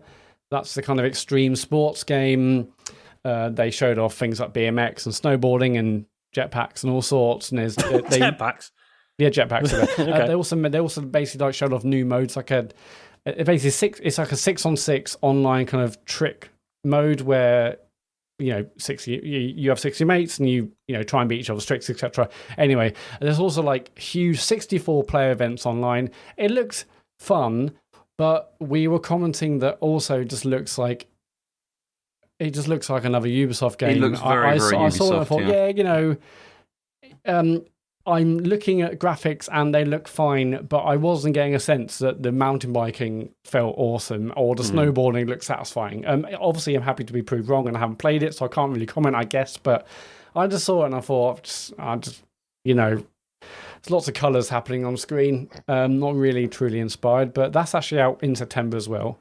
And I think there's a beta, so not long. I mean, it looked like a combination. It's easy to say of like Forza Horizon, and I think you were saying like Watch Dogs, weren't you, James? Because maybe it's the way the camera is or the characters, but no, it's just the it's character very much them two designs together. and the all the scenery and all that. It looked a lot like Watch Dogs 2, like that sort of. James said to skim through these games, and we've spent so this one. there's loads of Rainbow Six Siege updates, there's Trackmania updates, Teenage Mutant Ninja Turtles come to Brawlhalla. There's they did tease this because it's Ghost Recon's 20th anniversary.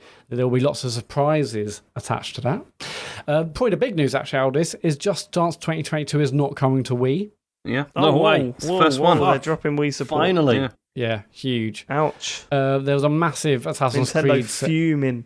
Yeah, there's a big Assassin's Creed Valhalla section, and basically it said loads of DLC coming. It basically made it clear that there wasn't going to be a new Assassin's Creed anytime soon. It feels like they've got DLC for the next couple of years, which I think probably makes sense. Everything affected by COVID.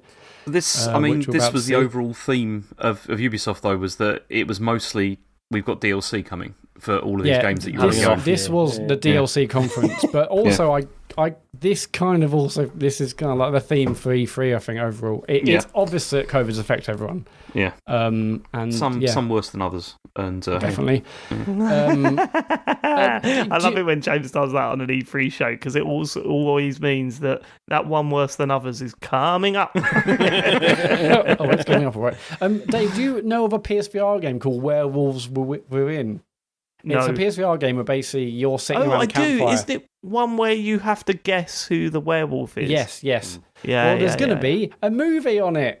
Comes out June 25th and straight to streaming. Movie right on to the next game. Far Cry 6, we saw another trailer. It looks like Far Cry 6 was another one of those games that would seem to be at every conference. They were just showing trailers of that. I felt because we'd already seen it.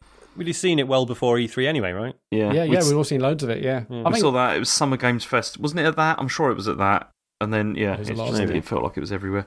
But the next two are biggies. These are the final two. So this next one, sadly, again, got leaked with the Rocksmith one. And I mean, let's talk about how it got leaked. Nintendo put it on their website. Yes, Nintendo.com. Put it on Nintendo? Yes. Basically, it's a new Mario & Rabbids game called Mario & Rabbids Sparks of Hope. It's coming 2022. I didn't play the previous one, but it's another one then. It was good. It was good, the last one. And the only thing they've done is they've taken out. It doesn't seem to be grid-based combat anymore. It's like small freeformers where you can go. Yeah. Okay. Check your notes on that one. Out of all the ones that you've spoken about, that is the one that sticks out as a possible lie to me, I think. Because I predicted I predicted Mario and Rabbids 2, didn't I? Oh yeah, you did. Yeah. Oh, right. Oh, To be fair, did you? Oh God, I don't remember. I don't. I mean, this was a interesting because was it Jason Schreier was Because tweeting you made like, it up. Jason Schreier was tweeting about like he's like, oh, do you remember which console was he talking about? I can't remember. He was talking about PS4 and Xbox One when Watch Dogs came out. Yeah. And he was like, remember when like footage of games started coming out and they looked a bit too good, and it was just before the new consoles got announced, and he was like, well, that new Mario and Rabbids screenshots look pretty good, right? But we'll get on to that. Yeah. That was that, and it ended with... I'm suspicious about this one. I thought, chuck this one in because Davey's got his prediction in for a new Mario and Rabbids. This seems all a bit suspicious. That's all right, we'll save this for the end. We can see how it goes, but yeah. Save it for the end of what? Of the show. Oh, right, when I tell you which ones I think are fake. Yeah. Okay. Yeah. But it was just the way James chipped in with, they've got rid of the hexagon thing. This is the stuff. I this detail up and I want everyone to hear it. Yeah. Oh, and they've got rid of the hexagons. Right, Mario. Right, did the guy come out and cry on stage again? Was Shigeru Miyamoto did they just like Photoshop him into a fake crowd? Was there a Shigeru Miyamoto crowdy? Come on, just move on. Go on. Okay. And James hasn't written anything about that. No. Can we move on? They ended with Avatar: Frontiers of Pandora. It's a game set in the Avatar universe that you know and love from that old 3D movie. It's in Snowdrop, which is their new engine. Oh, yeah. And it was fully CGI. We don't know what game it is, but it's an Avatar Matt, game. are you slagging off a video game for using a movie license from ages ago? Because I don't think you should do that. Too close to the bone, David. I'm not going to comment. But what I'm saying is, Avatar, the game, is coming. It's CGI trailer. We don't know what it's about. I've actually read into it. I'm going to assume now, first-person co-op squad-based game. That's what I'm going to guess. But I don't know. I don't know if actually any information come out I said about that. this on, I can't remember what I said it on, but definitely said it. I wasn't wild about the film, but there was definitely a world there that you could set a good game in. Yeah, there was, but I mean, fucking hell. They're still working on a new film, aren't they? They're working on 3 or 4 films. Yeah, it's supposed to be written like 8 of them. Oh, are they really? I didn't know that, so maybe it is relevant they film 3 or 4 at the same time, or one after another, and they're coming in the next... just didn't bother releasing the other one. No, they're coming in the next 8 years or something. Yeah. James Cameron just watching the film and be like, do you know what, this is so good, we can't ever release it. Let's just leave this one, let this one breathe. Okay, all right, Avatar. Okay, and that was I didn't mind the film. I quite liked the film, but I've only watched it once, and it's all right. It was too long. I got some stick on this on the stream, but I liked it at the time. Long. I liked it. Oh, yeah, so just to clarify, so basically after the Mario and Rabbids thing, that's when Eves came on and said his stuff, and then said one more thing, and that was Avatar, and that was Ubisoft. Okay. Yeah, done. Okay. All right. Well, I never really cared about any of those ones, so. Yeah. Well, it literally was DLC the conference. I mean, there's loads of stuff we didn't mention, Dave. Just imagine how good that stuff was. Yeah. Yeah, I can't wait. Can I go and get a couple of beers? You should probably get free.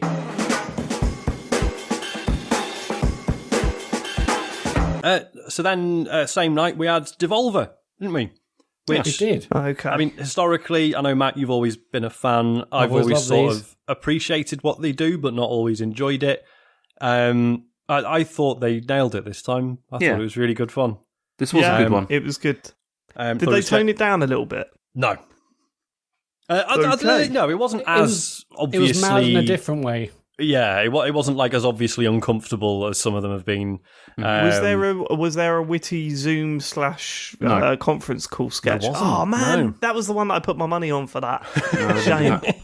It was. I thought it was quite well judged, like the whole thing, especially considering what we'd seen earlier as well from all these other ones. It felt like they usually show at least 3 or 4 really decent looking games. I know they're all in the same sort of style, but they've always got good games to show, haven't they? Yeah, that's the thing.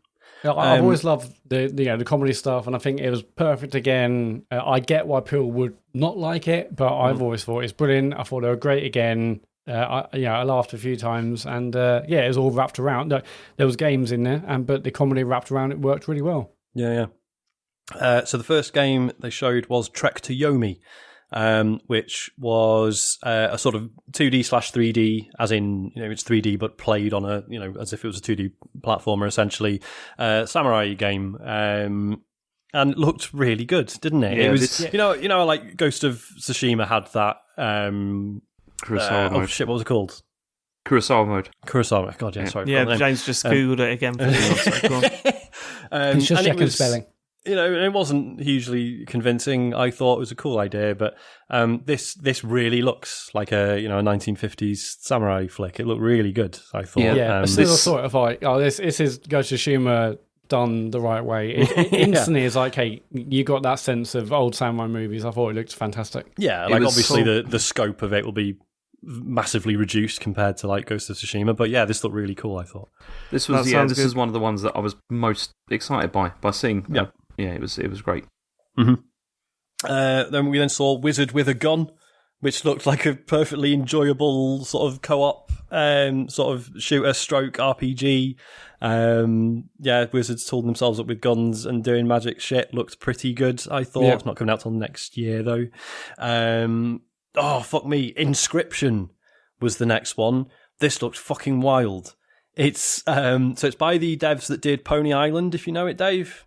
Yes, I do know Pony Island. Yeah, I do. Yeah. I remember that was a big hit when it certainly had a cult following, didn't it?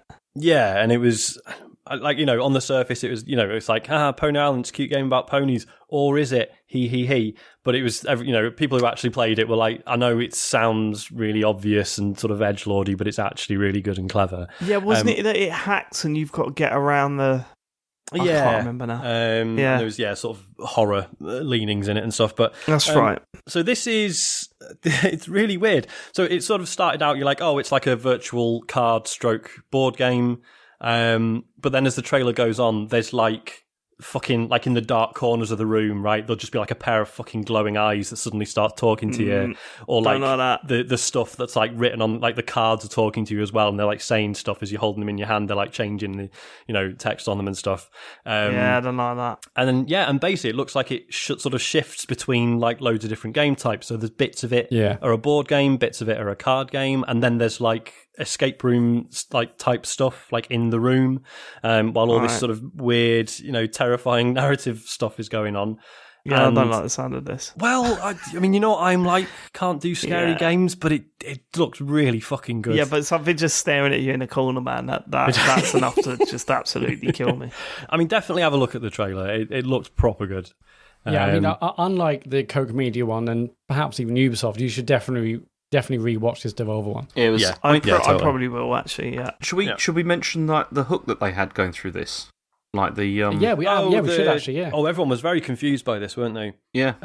So it was what was it? The Devolver Maxi Pass. It was the Devolver Max Pass Plus. Yeah, Max Pass Plus. That was it. And they were like, and then basically they were saying, oh, it's a free subscription that allows you to buy premium games. Right, okay. And even we were like, people in the chat were like, "Oh, it's like some fucking subscription thing." It's like, no, it's a joke. That's clearly a joke, isn't it? Yeah. But no, there were people saying stuff like, "Is it like Game Pass?" I'm like, no, no,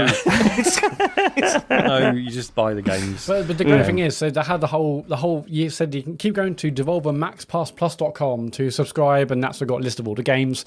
But even on that website now, there's a subscribe button, and you click it, and it says, "Thanks for extending your Devolver Max Pass Plus subscription for another 6 months." So yeah, it was good. Yeah. Okay. So we then saw Devolver Tumble Time, which I don't know what to make of this. It's a mobile game. I think it's sort of wearing all the trappings of like a free-to-play mobile game, except you just pay for it once, and it's actually going to be really good.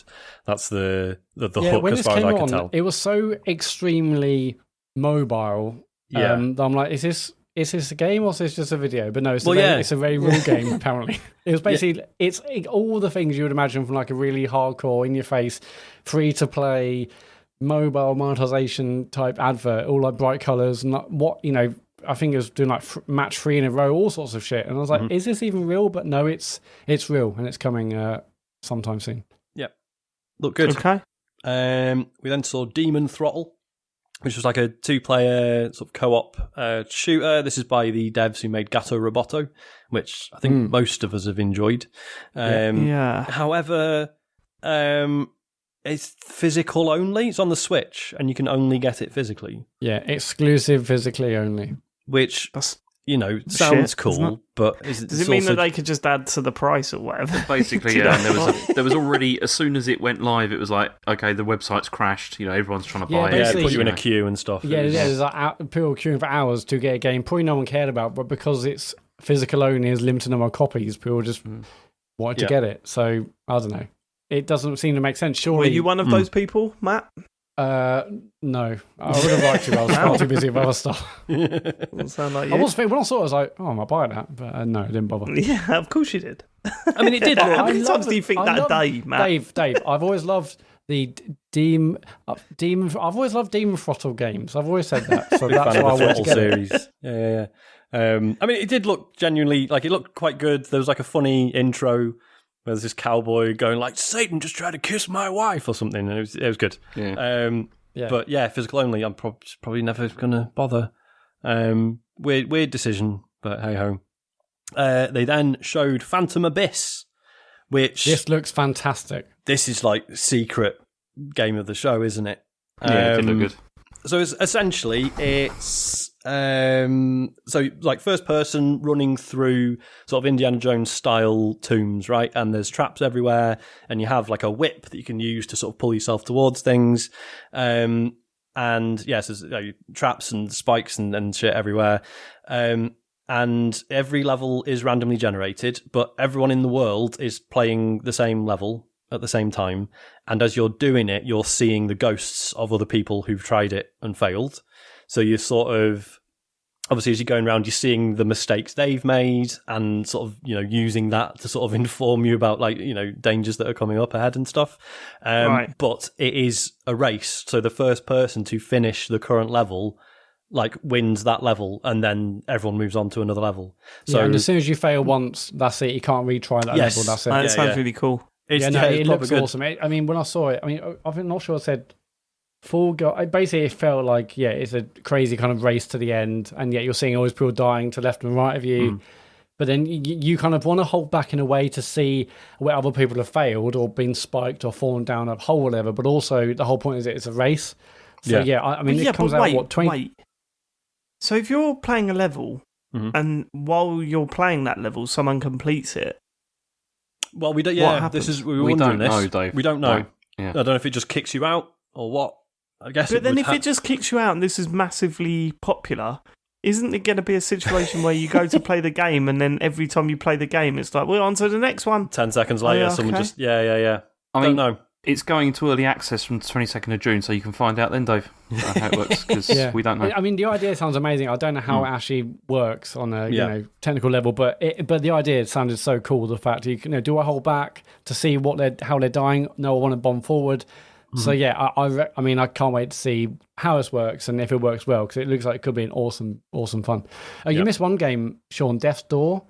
Oh, sorry, yes, I did. It's basically like it's an action game that collecting souls. This is by the Titan Souls devs. Oh, right, it was what? Okay. Yeah, and was a similar sort of, so it's 3D rather than pixel art, but it's similar, sort of top-down. I think it's a bit of a Souls-like, or at least it's definitely about, sharp combat. You're a little bird with a sword, but it's not cute or anything. I thought this looked pretty good. Really interesting tone. It's sort of the actual game is all, sort of medieval sort of dungeons and castles and stuff. But the intro was this bird with his sword just sat on the bus and having to, this dungeon crawling is his job. I thought it had a nice tone about it. Other than that, not a lot to say. I think that's out very soon, isn't it? 20th of July. I think it was. Is that coming to Game Pass? It's coming to PC and Xbox. I'm not sure about Game Pass. Yeah, okay. And then we got a trailer for Shadow Warrior 3. I have no memory of this. No, neither do I. I don't remember this. I don't know. I've never Shadow seen the Warrior logo come up, but I don't know. Okay. Hang on. But basically, Devolver was excellent, I thought. Both, funny, and there's some really great. It sounds like there's some really cool games out. What's up, James? I'm just wondering whether this isn't the wrong bit, because I don't think Shadow Warrior is. Yeah, it's. Okay, it's in the wrong part of the dock. That's why. Because Shadow Warrior 3 is Koch Media, not Devolver. Was that? But okay. Well, we'll move on. I mean, James, given that Matt did the doc for us, No, I'm not listening. No, in fuck his off. own No, time, I'm not and criticising. I'm not maybe not not drag him on the criticising. show. No, I'm not doing that. I'm just saying the reason you've got no memory of it being the Devolver one is because it wasn't in the Devolver It wasn't one. there. I mean, that makes sense. All Yeah, it right. does make So a lot of sense. James has put forward evidence that it was in the wrong bit, but then backed off before the accusation was made. That's interesting. Okay, go on. How do I Right. back off? Anyway. Oh, no, I'm not saying that you did that, man. No, I wouldn't say that. Ooh. Go on. Okay. So then it was the Xbox. biggie, or one of the biggies, Right, Xbox okay, and okay. / Bethesda. Settle in. Here we go. we go. So this Sit is down, where, sit down. I mean, an hour and 40 fucking minutes to get here, but here we go. Right. This was the hype was ridiculous at this point. 'Cause Okay, It was. right. this is Okay, it. okay. Just before you start, Mhm. don't tell me, but I want Halo, and I'm expecting it to be just as disappointing as last time, but hoping that it was amazing. That's where Okay. I'm at. All right. But okay, let's go. So it opened with a trailer for Starfield, which didn't show any Okay. gameplay, did it? It was sort of No. it was in engine, I think. Yeah, I think- Starfield is the Bethesda thing, is it? That's Yeah. right, yeah. Right. Okay. It did look good, to be fair. But again, we've no real idea how it plays or anything. It was Right, a just the CGI basic trailer. trailer. The only thing they've described is they just said it is like Elder Scrolls in space kind of thing mixed with other stuff. But yeah. Okay. But also they confirmed Alright. that this was only coming out on Xbox Series X and S and PC. Right. Okay. That's a big opener, isn't it? It is, to be fair. Although Yeah. it did leak, was it the Washington Post? No, posted about, it was Bloomberg, I think. Was it? No, Oh, it was okay. Washington No, Post. it was Washington It was, Post, yeah, about 10 yeah. minutes before. They posted the trailer before the conference, which was Yeah, not stupid great, bastards. So that's probably them never getting any PR stuff ever again. Because we were just like, we'd started our stream with like the coming soon screen, and James was like, "There's a massive leak," and then Pooh in the chat like, "There's a massive leak. Have you read about it?" I'm like, "Don't tell me yet." And then, but yeah, basically we don't know much. It was a cool looking CGI trailer of spaceship shit. But yeah, the fact is it's Okay, exclusive. big It opener. is Yeah. Yeah, It's only, exclusive. and straight to Game Pass as well. So I think they said right at the start, didn't they? So there was going to be 3 games in this that weren't on Game Pass. Yeah, so they'll Wow. show 30 Yeah. games, 27 of which were Game Pass. Yep. So we're constantly like, okay, is that Game Pass? No, okay, there's 2 left, 1 left, 3, whatever. But no, basically, this is out November 2022.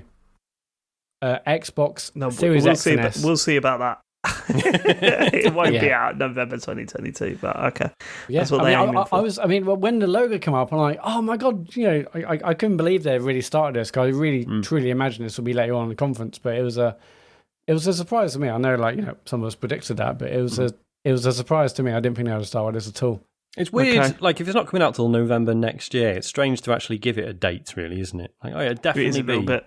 on the 11th, but whatever. So then we had Stalker 2, Heart of Chernobyl. which looked great. Yeah. Which Yeah, it it did, looked to be fair. So this is fantastic. because I forgot. This is like obviously it's been in the works for years, but I didn't realize they pretty much scrapped it at one point and started again, which is why it's taken so long. But obviously, this is a sequel to the quite niche but much loved Stalker: Shadow of Chernobyl, which basically a sort of science fiction take on the zone around where the Chernobyl disaster happened, and lots of creeping about, some spooky shit going on, but like some cool, just sitting around a campfire talking with other like soldiers and stuff. And this looked really good. I will probably be too scared to play it, but yeah, look, this looked really good, I thought. Yeah, it looked awesome. And as I said in the stream, I've always been interested in the Stalker series because it's just PC only. It looked extremely up my street. And when I was watching the trailer, it looked amazing. But I was saying on the stream, like, how is this different to something like Metro? But it even as the trailer went on, it's clear this is much more kind of horror. As horror, Yeah. it felt a bit more simmy than anything I might have seen in Metro. But no, it looks absolutely fantastic. It looks stunning, and I was interested anyway. And I thought it was a really good trailer. Mm-hmm. So I'm and this excited. was another one that is only coming to Series X and S and PC. Yeah. Quite a bit of that going forward, wasn't there? That was really moving on. As we went on with this. Yeah. that's then we out got in April 2022, so not far away. Well, that's great then, isn't it? Because we've been crying out for exclusives on Xbox. Also, there's something else which is, I don't know if you can I say this, because this isn't about the conferences. This is something that's just happened just now. Can I talk about that? I don't know what you're about I don't know to what say. it is, so go on, I guess. Well, no, because what they're talking, Microsoft now are saying, because obviously people are starting to say, well, hang on, you're leaving Xbox One behind, like at this stage, because as we'll find with a lot of these, that's what they're doing. It's going to be Xbox Series S and X, like probably from 2022.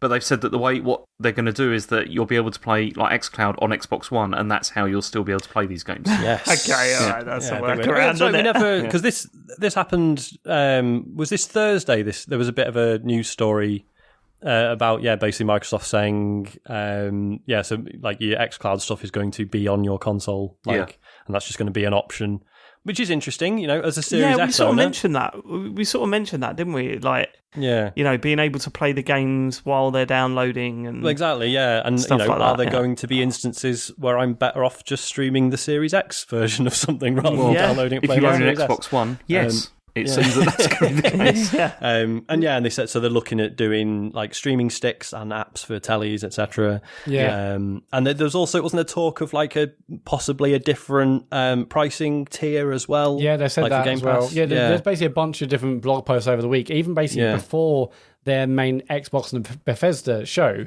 there's a blog post saying, here's like the future of xCloud, and as Sean said, they're talking to TV manufacturers to basically allow Game Pass to be on there. So all you need is your iPad to play xCloud stuff through your TV. They're looking at devices, and obviously heavily implied there that it's a streaming stick or something. They're also basically get it on Google Chrome. But basically, what I thought was interesting about that, and I think I said in online, is that this is so different from Microsoft a few years ago, where they would have put that kind of boring stuff in the conference, but they're like, no, let's put it out in the blog post. Here's the future of xCloud. We're going to put it everywhere, and but don't put that in the conference itself. But well, that's the thing, because this was. Sorry, Matt, go on. No, go on. No, I mean, this was a very well paced conference. Like of all of them, I would say this was probably the best, like in terms of pacing, because it was all games, like just constant, and also just the right length for each one as well. There was none where you're watching it and just thinking, this has been on a while. Come on, it was perfect, like in that regard. Yeah. Okay. Right, onwards. We got another trailer for Back 4 Blood. Confirming that it's launching on Game Pass day one on the 12th of October, which is amazing news. Yeah, absolutely perfect for that game. Yeah, really excited. We then got, this was like a teaser trailer, no gameplay or anything, but it's a new game from Avalanche, obviously the Just Cause guys. This was Contraband, and from what we can tell, it's like a co-op heist game, which, if that is correct, I'm well up for. But it was just, sort of camera panning around like a heist prep room, basically. Glad they're not doing just another Just Cause. Do you know what I mean? It's like the last couple, it's been like, all right. Yeah, I've always had a soft spot for Just Cause, but it's pretty much run its course now, isn't it? Yes, yes, it has. Right, Sea of Thieves. So, of course, there's a Sea of Thieves section. Dave, are you familiar with the concept of the monkey's paw? It grants wishes, but in a way. Oh yes, yeah. What was that in? That was in. It was in a film or something, wasn't it? It's The Simpsons, wasn't it? There was an episode of The Simpsons where Homer gets it. It's an old film from a long time ago. Yeah, the monkey's paw. Home Alone, yeah. So, Sea of Thieves is getting a massive story update, and it's a crossover with Pirates of the Caribbean. It fucking so it opened with like this shot. Of like the brig on a ship, the little jail if this cell. Is a lie, it's a shit one, but I believe it. This was one of my favourite parts of E3, Dave. Because of Sean's reaction, it was brilliant. Well, what was Sean's reaction? Fucking hell! Very mixed up. A game I You're love. ruining my game. Yeah, with Captain Jack Sparrow. It's basically this hand sticking out of the bars of the cell and waving a bone at a dog, and straight away I was like, you are kidding me, because having recently watched the first Pirates of the Caribbean film, I was like, I know what this is, and it's fucking Jack Sparrow's in it, as I don't know is if I believe it. Davy Jones, and the thing is, it does look really good, and I'll probably play it and enjoy it, but I was just like, you fucking kidding me? Like, I mean, basically, David, Sean's annoyed because popular culture has gone into his Sea of Thieves game. So everyone agrees. He's going to go play Skull and Bones or whatever, that Ubisoft one that's coming out in 20 years' time. I was going to say, don't think I'm ever going to finish that. No, right, because I recently rewatched the first Pirates of the Caribbean, and you know what? The first hour and a half is proper good fun. And then it just completely goes off the boil, and I gather the rest of the films really haven't aged very well either. So it was just a bit of a weird choice, but I mean, everyone seems absolutely pumped for it, and obviously I'm going to play it. So I'll report in. And so that's like next week, 22nd of June. Please don't. Oh, sorry? Okay. No, please don't report in. Just keep that to yourself. Yeah, sure. Yeah. Some things are better left unsaid. Then we just got the reveal that Yakuza Like a Dragon is coming to Game Pass, so they can once again say, the entire Yakuza series is on Game Pass. Okay. Did they say there's enhancements as well, James? Was that news, or was that... Okay. No, it's just yeah. Yeah, no, they already had an SNX version of it. Of course, it only came out a few months ago, yeah. So then we got a big-ass trailer for Battlefield 2042. And we saw a trailer before I went offline, wasn't it? Or before I avoided the news. This was a much longer one, and it looks fucking brilliant. It's amazing. It had like scenes from the trailer. If you remember the scene in that gameplay trailer we saw where someone launched like a Jeep off a roof into a helicopter. Basically, you saw that from the player's point of view. And yeah, I mean, I thought our trailer looked amazing before. I thought this gameplay looked fucking insanely good. Yeah, it's got wingsuits. It looks bonkers. It just, I mean, I hope it plays as good as it looks, because it looks like the right amount of stupid. That's it, isn't it? Let me play it first before I judge. Yeah. This was the first of the games that isn't on Game Pass. Yeah, all right, James. There's no need to rub it in. Yeah, no, but it will be eventually, though, won't it? Because through EA, it will, yeah. EA, isn't it? Yeah. But not day one.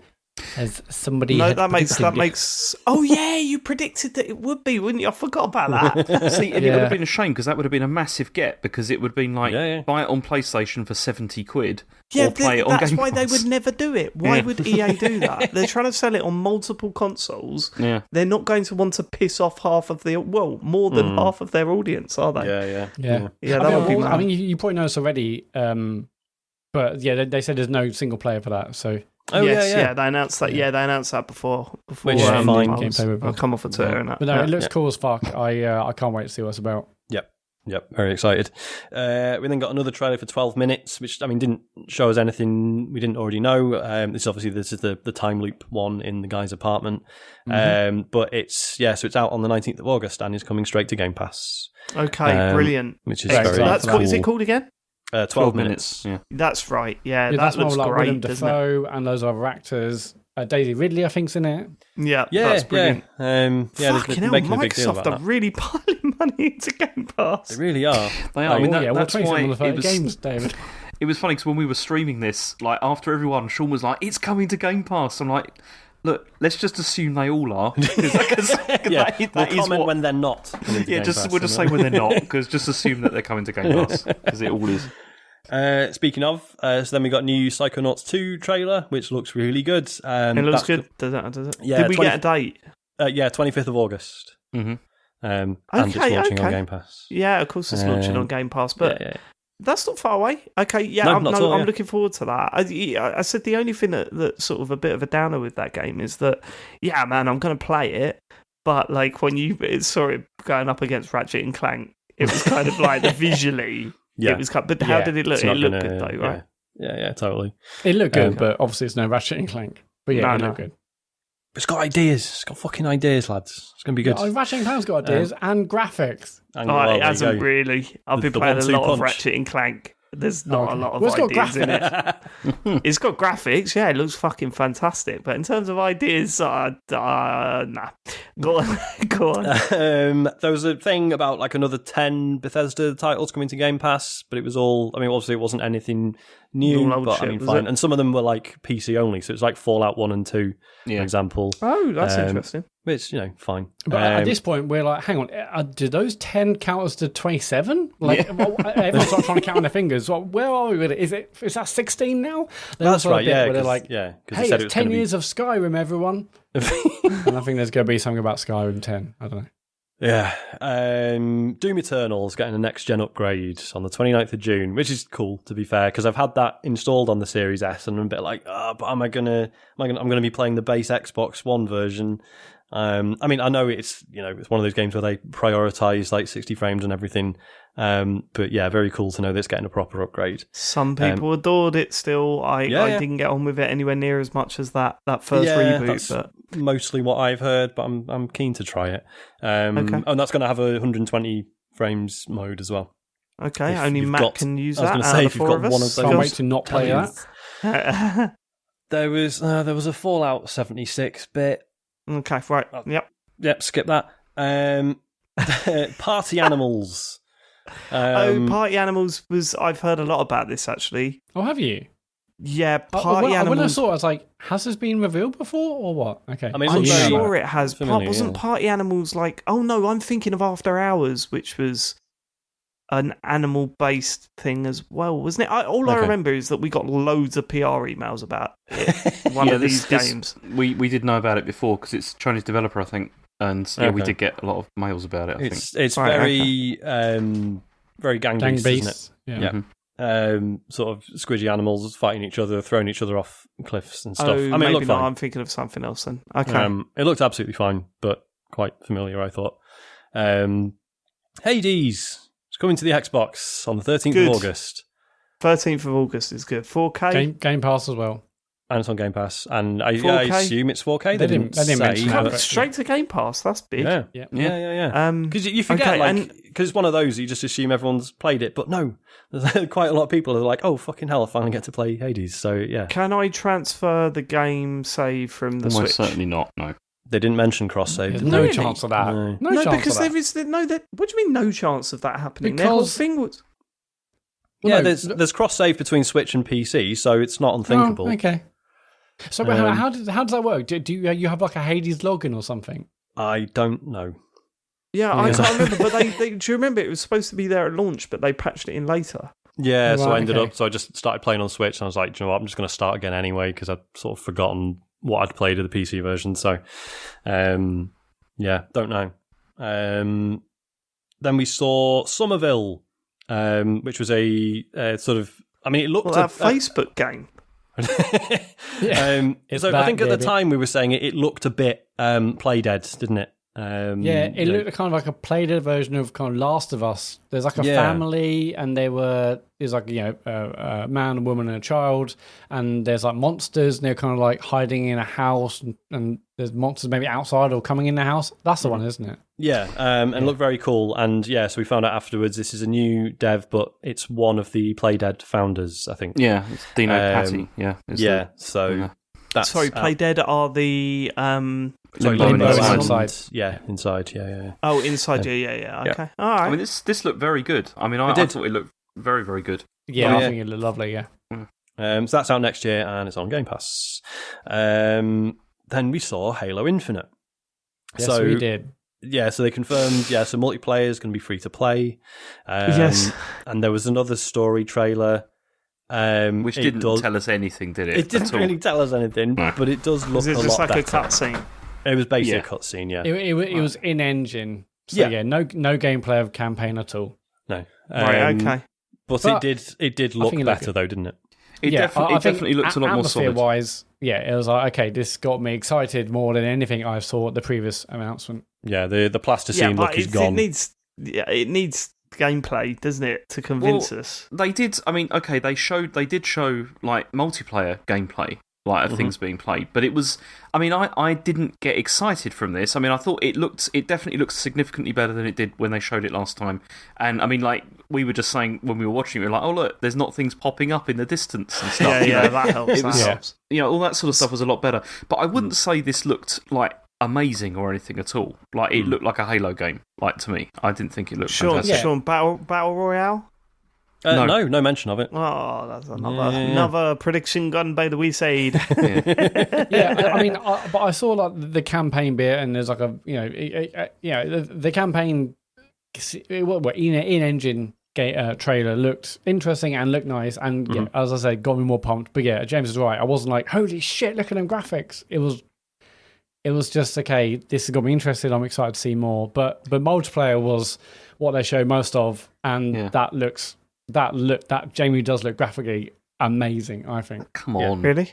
It doesn't look amazing. I watched it again in 4K after the stream. It looks so good, and there's like this GIF that's going around at the moment, like that's kind of gone semi-viral of, just someone getting shot, and you see like the ray tracing and the animation, and no, I think multiplayer looks really really good. But anyway, any details on dates or anything like that? Yes, holiday this year.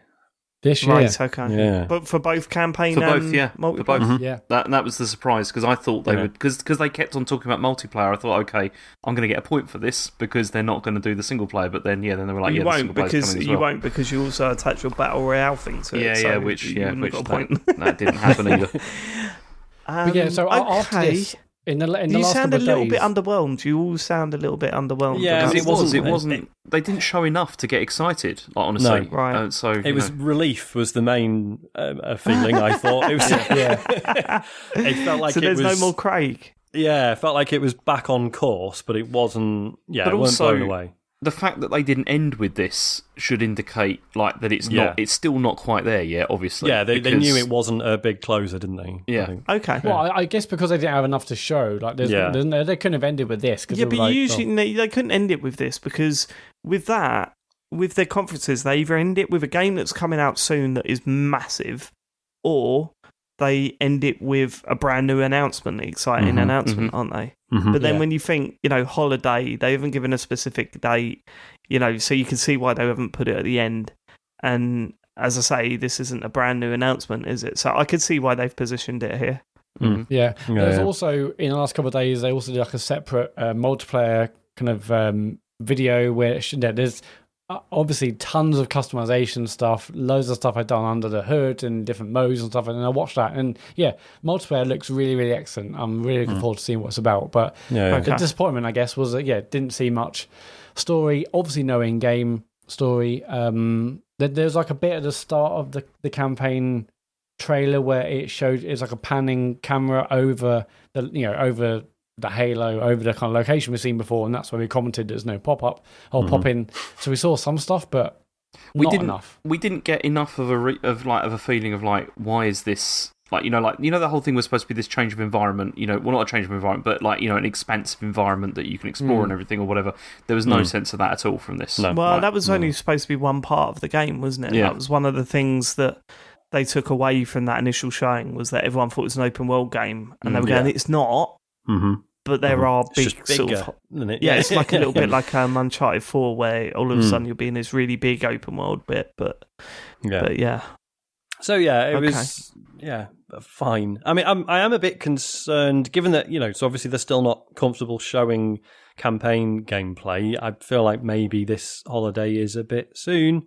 But we're like 5 months away. Yeah, haven't seen gameplay. Can't even nail down a date. Yeah, but every month feels like a fucking year. So fair enough. But the fact is, they say this year. I mean, I was not expecting it this year. I thought, okay, this will be 2022. Especially again, given loads of other updates and releases we've seen up to now. I'm like, this won't be this year. So we'll see. Hopefully there'll be some more information soon. Yeah. We then got a trailer. So there's a Diablo 2 remake. I'm only mentioning it really because it's one of the non-Game Pass ones. So that was another tick. Oh, that's good.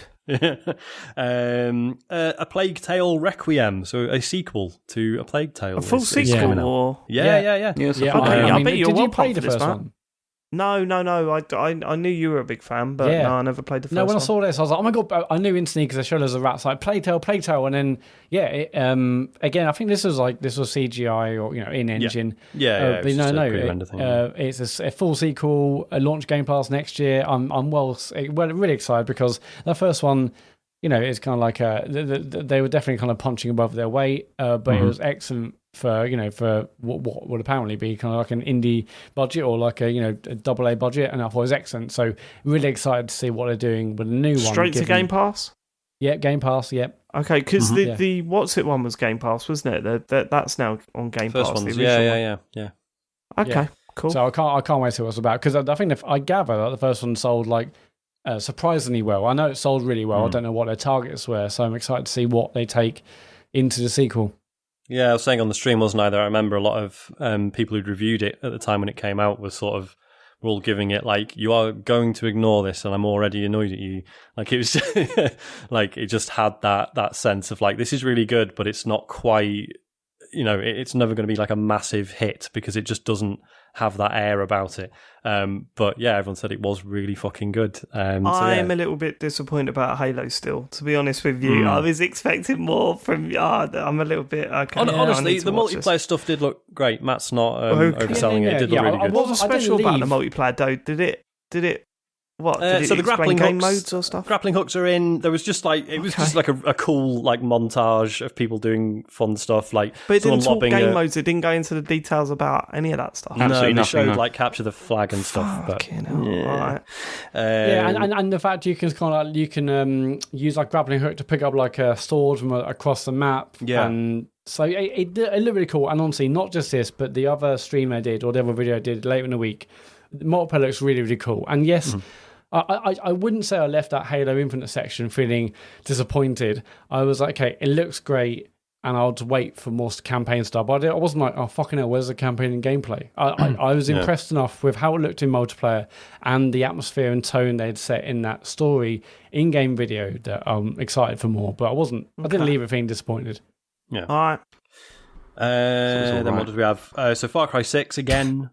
Let's move on. We also had Shredders, which is a snowboarding game. Far Cry 6 was also not Game Pass, so that was the sorry, third one. That was it. That was it. Yeah, that Shredders was the trio. makes sense. Shredders, snowboarding game. Yeah, I've heard of that before. Yeah, it looks really good. I thought that was a new one. No, I think this was announced. Oh God, probably about 6 months ago. Was it? Oh, okay. I couldn't remember. So.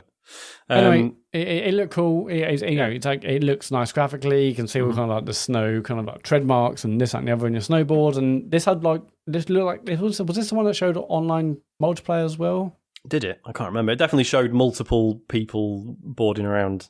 Boarding, is that the verb? Shredding. Shredding, yeah, baby. Me and my mates down at the cabin just say we're boarding. Are you boarding today? I think it's called shidding. I'm never not boarding, mate.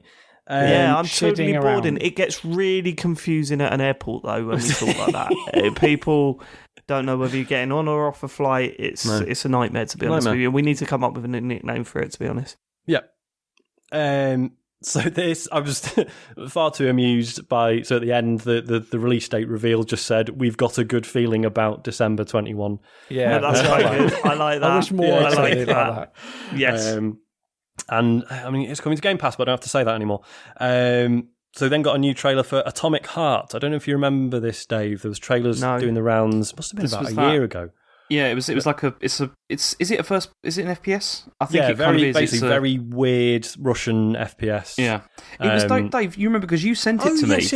Yes. But there was a massive falling out, wasn't there, for the dev team? There was some like really messed up stuff. Oh, was there? I don't remember. Yeah. Apparently that whole original trailer that we saw was fake. And oh, no, that was something else. I can't remember. Wow, what was that called? I can't remember. The one remember. with the big long legs and... Yeah, not that one. It's just something else. Oh, right. Yeah, so this is an FPS, and definitely check it out. It just looks absolutely batshit. So which one? Right, there's two that spring to mind. Atomic Heart.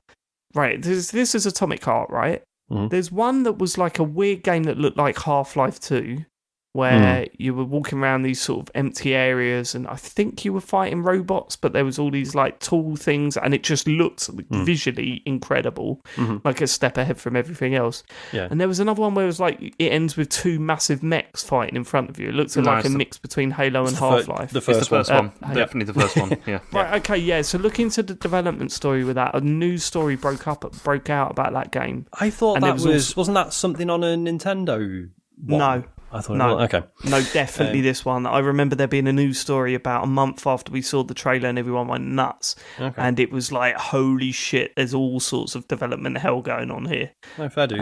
Well, it still looks good. Okay. So, yeah. We then replaced, which looked like a really excellent... so it's like a side-scrolling 2D thing. I don't but remember this. Quite violent. I'm trying to picture it now. I remember seeing it and thinking it was really good. Can you guys remember any more details about it? No, I don't even remember No. it. It's, I remember it looking There you good, go, there's a but recommendation. that's all I can remember. no, this is the one. Isn't it all like sort of pixel art kind of as well? Oh, that's right. Is this the one? Yeah, because I remember thinking, oh, is this the Last Night? You know, the one that was shown a few years back, and then it turned out the guy was a bit of a thought that gamer too when it first started. So it looked kind of like that, yeah, really I stylized 2D art, but with like cool lighting and stuff. So yeah, definitely check that out. There was an update for Grounded. You know the Oh, yeah, okay. yeah. Yeah. But it's Yeah, that's got who made that? it's someone- Obsidian. Obsidian. Obsidian, Yeah. that's it. Yeah, I knew someone big made that. Yeah, it's good. It's got massive fucking spiders that kill you. So Yeah, but you can Well, change thank the you. graphical styles. It's a giant white blob. I know. Don't want but they're that still- either. It's just the fact that they can just fucking see you and then sprint at you and kill you. It's just, even if they are just white blobs. It's nice that they put that option in, but. Among Us is coming to the Xbox soon and will be on Game Pass. Complete with Jeff Keighley face mask. Yes. And 15-player lobbies. Can't wait. I've still not played Among Us. I'll probably have a perfectly good It's time. alright. It's Yeah. alright. You need the right people to play with. I've mainly played with randoms, and it is a terrible game to play with randoms because you don't get to do anything. You start the game and someone calls a meeting, and everyone gets angry that they called the meeting, but then still vote someone out straight away, and it's like, See, oh fuck this. I played it with my kids, and the problem is that like we played it as a family, like all together, and then it's ruined because Asher, if it's him, he's in his room because obviously you got to be in different rooms, otherwise you know what's going on, and you could just hear him laughing to himself. Like, so it's obviously him, and he just can't contain himself when it's him doing it. So It would Amazing. make. I tell you what, that would do. That would make for an excellent community stream with the four of us and some of our listeners joining. I think that could be a lot of fun. Yeah, totally. And now it's a little bit more accessible, I think. So that makes it a little bit easier. Yeah. Cool. We then had two JRPGs, Eiyuden Chronicle Rising and Eiyuden Chronicle 100 Heroes, which now that I think about it, don't know why I left them in the list. We then had another trailer for The Ascent, which I've banged on about loads. I mean, I'm pretty sure we'd seen this trailer before. Maybe, move on. Yeah, we already knew the release date as well, 29th of July. Age of Empires 4. This was news, wasn't it? I don't think we knew for certain this was coming. no, this was already. Yeah, I think this was already we knew. known. Okay. Yeah, We knew but- it was coming, just not when. I mean, the thing with this though was that it was because it was funny because it was Xbox show, but then obviously Xbox is on PC as well because this is PC only. Like it's not coming to Xbox. So never mind. Which I thought was fucking weird. I mean, yeah, it's a big game, but like, what if it's not an Xbox? Like, look, you can't get us, can you, you console plebs? Yeah, it was. I mean, and it's not like it's so. You know, like it's not like it's fucking StarCraft or whatever, where you're like doing a million things a second. It's only Age of Empires. It's pretty chill for the most part, as far as I can remember. So it's not like it would really suffer from not having a mouse and keyboard. But I don't know if you want to do the really high level strats, Sean. Yeah. I think you can yeah. plug a I mouse don't. and keyboard That's the into thing. Xbox now. just want to build a little town and go, there you go. It's all right, isn't it? Good. Not lovely. This next one was a surprise. Yeah, I was well pleased about this. Like, yeah. So it sort of opened. It did that thing of like. It was like a typical trailer, but the voiceover was pointing out what a typical trailer it was. You know, the sort of taking the piss, but still doing the thing you're taking the piss out of. Yeah. And it's like, then there's a wide shot of a landscape, and it pulls up, and it's the Outer Worlds 2 is happening. Okay. Which, you know what, good. I should really give the first one another go now that, because, you know, I I went, need to get back in. I was about 3/4 of the way through that. It was game. good. Okay. I finished it. I enjoyed it. Yeah, thought I it was, got up to that bit, the planet that you hated, James. Do you remember? Oh, yeah. I do remember that. I just, because I, played it immediately after Disco Elysium, and the writing in any game would suffer for being played right after Disco Elysium. But overall, so it just didn't. I was still very. I mean, because I had similar sort of experience where it was, narratively, it wasn't amazing or anything, but it was still.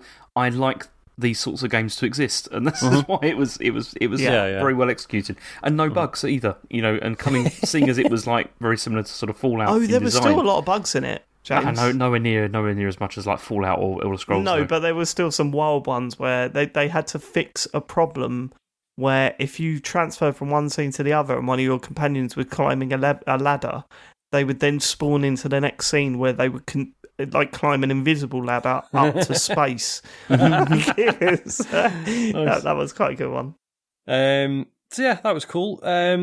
Flight Simulator is finally coming to Xbox Series X and S on the 27th of July. No. And there's going to be a free expansion later this year. I cannot wait to see how this works, but following this, Turtle Beach are releasing all-in-one Flight Simulator controller with like the yoke and the stick and stuff, and it looks insane. I don't know how much. It's probably going to cost hundreds of pounds. Yeah. But even that's got like an LCD readout. It looks amazing. But this was also one I'm this is not coming to Xbox One. This is only for Xbox, which totally makes sense. Because I'm amazed to see how it's going to run on the Series X. I'd forgotten all about this, so that's really cool.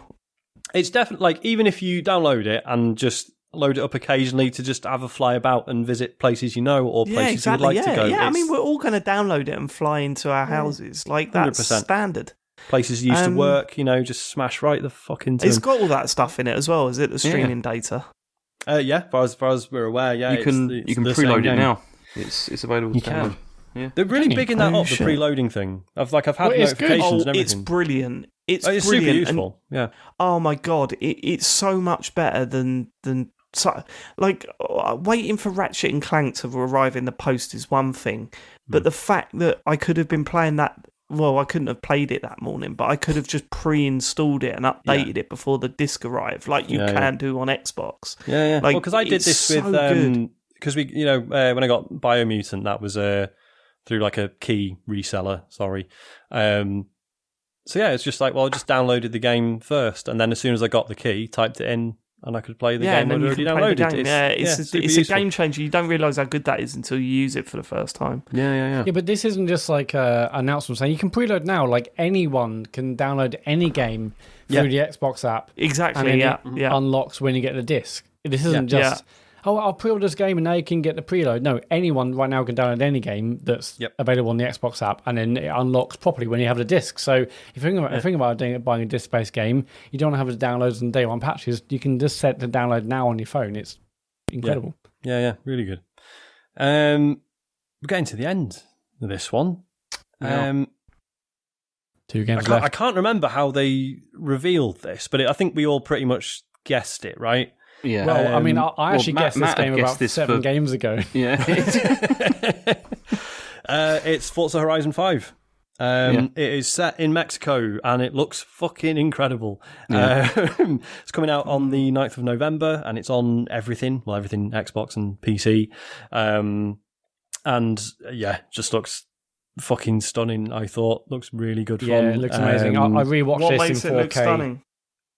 Just the you don't believe me, do you? I can tell. Of course not. What makes it look great? Graphics? Let's move on. The graphics are great. Let's move on to next. It just looks fucking beautiful. Has it got ray tracing in it? It has. Yes. Well, but then there's problems with this, isn't there? In terms of you say problems. I wouldn't say problems at all. I think it's a very interesting case study about where we are with ray tracing. So basically, the ray tracing is only in Forza Vista mode. So when you're looking at the cars in the garage or whatever, it's not in the main that's game. not true, is it? That's not true. Yeah. No, I'm sure I read today that they're doing like a performance mode where it's like 10, it's like 4K 60 on Series X with ray tracing. Everything I've read is that ray tracing is only in Forza Vista. 4K 60 with ray tracing. No way. Yeah. I'm sure I read that today. Obviously, there'd be like reduced detail because that's how they do these things. But okay, so I just had a look, and it's only because this is the other thing. It's 4K 30 frames per second on Series X. 4K. Yes. Oh, so wait. No, I thought it was 4K 60 on the Series X. Nope. It says here this is No, look, James. James, there is no way. There's no up. way they release it for 30 frames per second on the Series X. Right. Here's a quote. No, it says from here, Mike Brown. Forza 5 targets 4K 30 frames per second on Series X. Optional FPS mode, 60 FPS mode. Right, Yeah, so reduced resolution. Here's the confirmation. Playground Games confirming Forza Horizon 5 has a 4K at 60 performance mode on Series X. There will also be a 1080p 60 performance mode on Series S. Yeah, exactly. So it's not. Yeah, so on Series X, there will be Hang a 4K on, 60 performance mode. So I'd read on the official website that the Series S was only 30 frames. It is. It's 1080p 30 frames on Series S. Yeah. I mean, I've just said 1080p 60, but whatever. Yeah, that's what I'm saying. Basically, No, there's an stunning, optional 1080. There's an optional 60 FPS mode, which then obviously downgrades the visuals more. Right. Dave, all you need to know is it looks amazing. I rewatched that I can't play that game in 4K. 30 frames a second. Okay, I'm going to put a question mark there. Okay, You won't have to, but it just means that you can play it in 60 FPS, but in 4K, but it will just be slightly downgraded. Okay. Yeah. Anyway. Point it looks is, stunning. They have some like new multiplayer things where it uses an AI or some bollocks to connect groups and whatnot, and but it looks amazing. It's Mexico. There's like huge vistas, and they've like talked to like, local artists to make sure like the artwork in the areas are sympathetic to local culture, etc. Yeah, I mean in the videos they've shown beautiful blue skies. It looks unbelievably good. Graphically, and this is the thing, so the discussion about ray tracing, if you were listening to that at home and thinking, I don't give a shit, because, okay, so if the world doesn't have ray tracing on it, I mean, to me, this just proved that ray tracing really, I know, we've seen some very cool uses of it, but to me, this just showed that if you are building a world knowing it's not going to have ray tracing, the difference really isn't that huge. It looks fucking beautiful. If that's how good games can still look without ray tracing, then fucking whatever. You need to play a game for a long time with ray tracing because it makes a massive. The one thing that I've realised, Cyberpunk, mate, is brilliant. The one thing that I've realised recently is that ray tracing really is a big deal. For me, anyway. I mean, have a look. I much prefer it over resolution. Have a look at Horizon 5. See what you think. I still think frame rates are must. Needs to be 60. I can't play 30 anymore. Fuck that. Mm-hmm. Yeah, so the performance mode will just lose a little bit of detail, but it still have 4K 60 with ray tracing. So it's because I just had a look because it's the performance mode will lose a little bit of detail, but do you know how hard it is to get 4K 60 with ray tracing? Look, I'm just telling you what I've read. It doesn't say anything here, Matt, about ray tracing. Yeah, you've made that up, Matt. It's not real. The ray tracing is just in Forza Vista. That's on the official FAQ on the ForzaMotorsport.net website. Wow. Yeah, according to why this would guy, it be on the ForzaMotorsport.net FAQ? That's their website. Well, I don't know. That's the main website. Going to put another question mark near it's that one. Okay. Forum thread from the Forza support team. Forza Horizon 5 announcement FAQ. I didn't realise that. That's a piss take, isn't it? What's the point of these expensive machines if it don't kind of... Mate, none of them have. None of them have done that yet. No. Well, I don't like it, David. Yeah, well, I know, but you're asking for something that's insanely hard to do for even really powerful PCs. Well, I spent 450 quid, however much on the consoles. I want them to do all the bells and whistles. I know. Yeah, but listen to yourself. Yeah, but you need to get a spend PC thousands of that pounds does to get that on the PC. To do that with a PC, you'd have to spend fucking loads. So 4K 60 with ray tracing is insane, Matt. You're asking for 3 massive power loads there. Yes, that's why the sweet spot at the moment for a lot of things seems to be these performance modes. Performance where it's RT mode is fucking great on both. On both the PlayStation games, definitely. I'll tell you what though, this part of the conference also had my favourite gag from the Twitch chat that we're watching us, where they said that somebody saw your driver tour, David. Yeah. Well, was it winning? Was it in first place? No. Yeah, we shouldn't have argued about resolution bullshit as much as we did. That looks fucking great. Yeah, it does. It looks really, really good. Okay. Yeah. So that's out 9th of November. Game Pass. This year. And I'm very excited. But we also didn't mention, basically, it's got multiplayer modes, but you can you can basically create your own kind of wacky games. They had like examples where there's like a bowling pins and you have to hit them all, and you can like create your own. I don't know if it's a track creator. Basically, you can set the rules for your wacky multiplayer races. They need to do something to make the online stuff better. Like I've never got on with that stuff. Stuff. Yeah, that looked fun anyway. But we'll see. It looked more like that bit reminded me more of Trackmania. The fact that you can do all this crazy stuff, but we'll see. It's a day one. We all know it. All the previous ones. Of course, it's on Game Pass. Of course, it's a day one. So they closed with. It's not called Omen, but it's the vampire game from Arcane. It's called Redfall. Now this was just a CGI trailer, which is a bit of a shame. It was perfectly entertaining, and it's appeared to have all the things you would want from an Arcane game. So yeah, you're hunting vampires. So I don't think you play as vampires, do you? Like you're hunting them. Yeah, you're just hunting them, but you've got powers, or some of you have. So yeah, it looked good, but as I say, it was just all like, it's just a cinematic trailer. But also, it's a squad-based shooter, basically. Yeah. I mean, there was quite a lot of squad-based shooters as well this during the C3. Yeah. This is apparently out summer 2022, but I mean, given that all we got was a pre-rendered trailer, maybe that's a bit soon, but who knows? Mm-hmm. But yeah, it looked good, I guess. And that was it. Yeah. That was it. It was funny because overall, like, can I just say, I mean, I thought this was a very solid conference. I was a bit disappointed. The reason I was a bit disappointed is because it was almost most of it was stuff that we already knew about, that was coming. But it also fit with the theme of this E3 in general, of it mostly being stuff we already knew about. It was DLC, it was that kind of stuff. Yeah, and there's no megatons in there, is there? There was nothing like that, which I mean, there was, as I said, there was only a couple of new things that were kind of announced, and I was expecting that we'd see more from, like at least some teasers or whatever from some of those other studios that have been bought, but we didn't get that.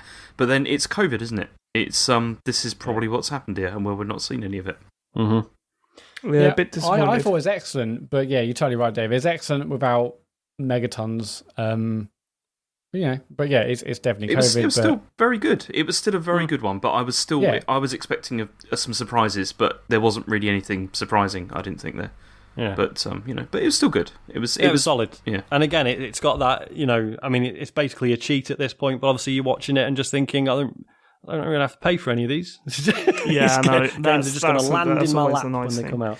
But does it feel like there's any of these games like can really compete with the exclusives that PS5 are churning out at the moment?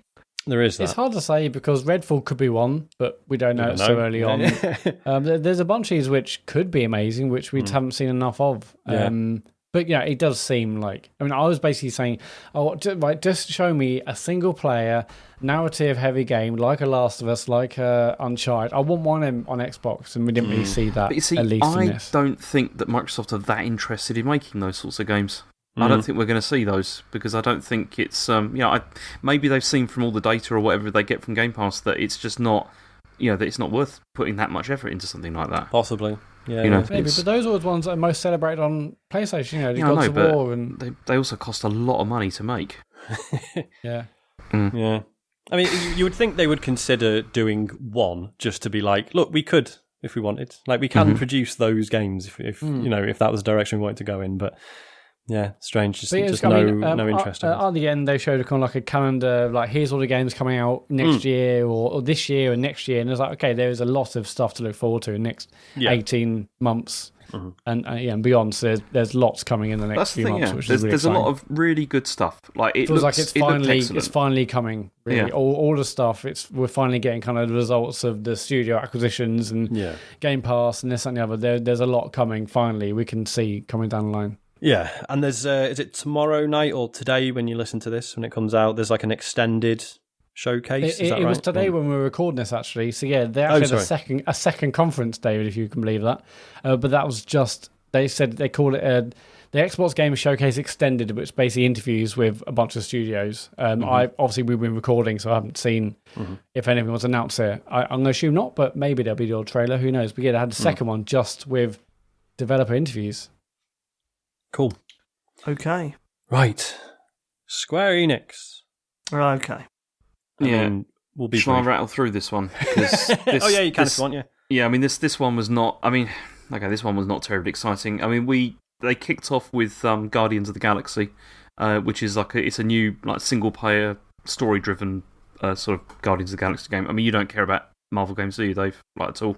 Not really. I mean, it looked fine. It looked absolutely okay. Well, it looked like the game that I think a lot of people were hoping the Avengers was going to be. Yeah. In that it was like a single-player adventure, but it looked alright. Although it was still kind of jarring, with the different faces and everything. It's not the same as the films, but that is what it is. Then we got. But I watched that and I thought, okay, I'm definitely more interested in this because I know it's just a single-player adventure. It's not like a game, service game like the Avengers was. And I thought they did well with the different interpretations of the characters. It didn't feel as jarring. Maybe I'm just. I don't know. It's just Star-Lord looks like a prick. Yeah, they look different, but I thought, I can accept it more, or I don't know. I was more willing to play whatever this is because it's a single player adventure. It'll have cool license, it'll have fun licensed music, and it looked alright. So definitely more interested in this than I ever was for Avengers. Although we were saying because of the licensed soundtrack, it's going to be impossible to stream it without just killing the music entirely. Yeah, I'm still genuinely thinking, Dave, that I should probably delete our Twitch stream because we might get DMCA'd, I don't know. Or DCM or whatever. Yeah. Then we got Final Fantasy 1 to 6 that are being remastered. And the remasters look really good. They look very nice. And then, I've seen everyone going apeshit about what they've done to the visuals. Well, of course they are. Everyone always does, doesn't they? But either way, I mean, it's only coming to mobile and also Steam. So, I mean, a lot of people were like, why is this not coming out on Switch or whatever? This makes no sense, but that's what's going on. Then we got an update on Avengers where they revealed they're doing there's a Black Panther stuff coming. There's some other just a load of content for it. So there's still 3 people who are still playing it. Yeah, exactly. And then we had Hitman Sniper.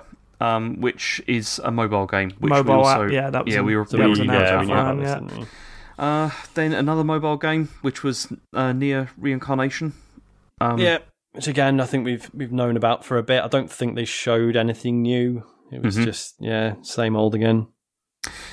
Then we had The First Soldier, which was is it Final Fantasy VII connected with that? I think so. I can't remember. Yeah, I think a lot of us have tuned out by this point because this was another mobile game. Yeah, this is another mobile game. Then we had Babylon's Fall, which is another game, which is a game from Platinum. It's a third-person action game, which is coming to PC, PS4, and PS5. And it's like a co-op one, and it was weird because I was watching it it doesn't look amazing, but it's Platinum, so surely it's going to... But, go on. Wasn't this the one where they then said it was a games as a service game and everyone was like, oh. Yeah, so it's a service game. And I don't know, I was kind of... giving it a pass because it's Platinum, and then afterwards I was like, why am I doing that? Because when was the last actually brilliant Platinum game? Astral Chain was pretty good.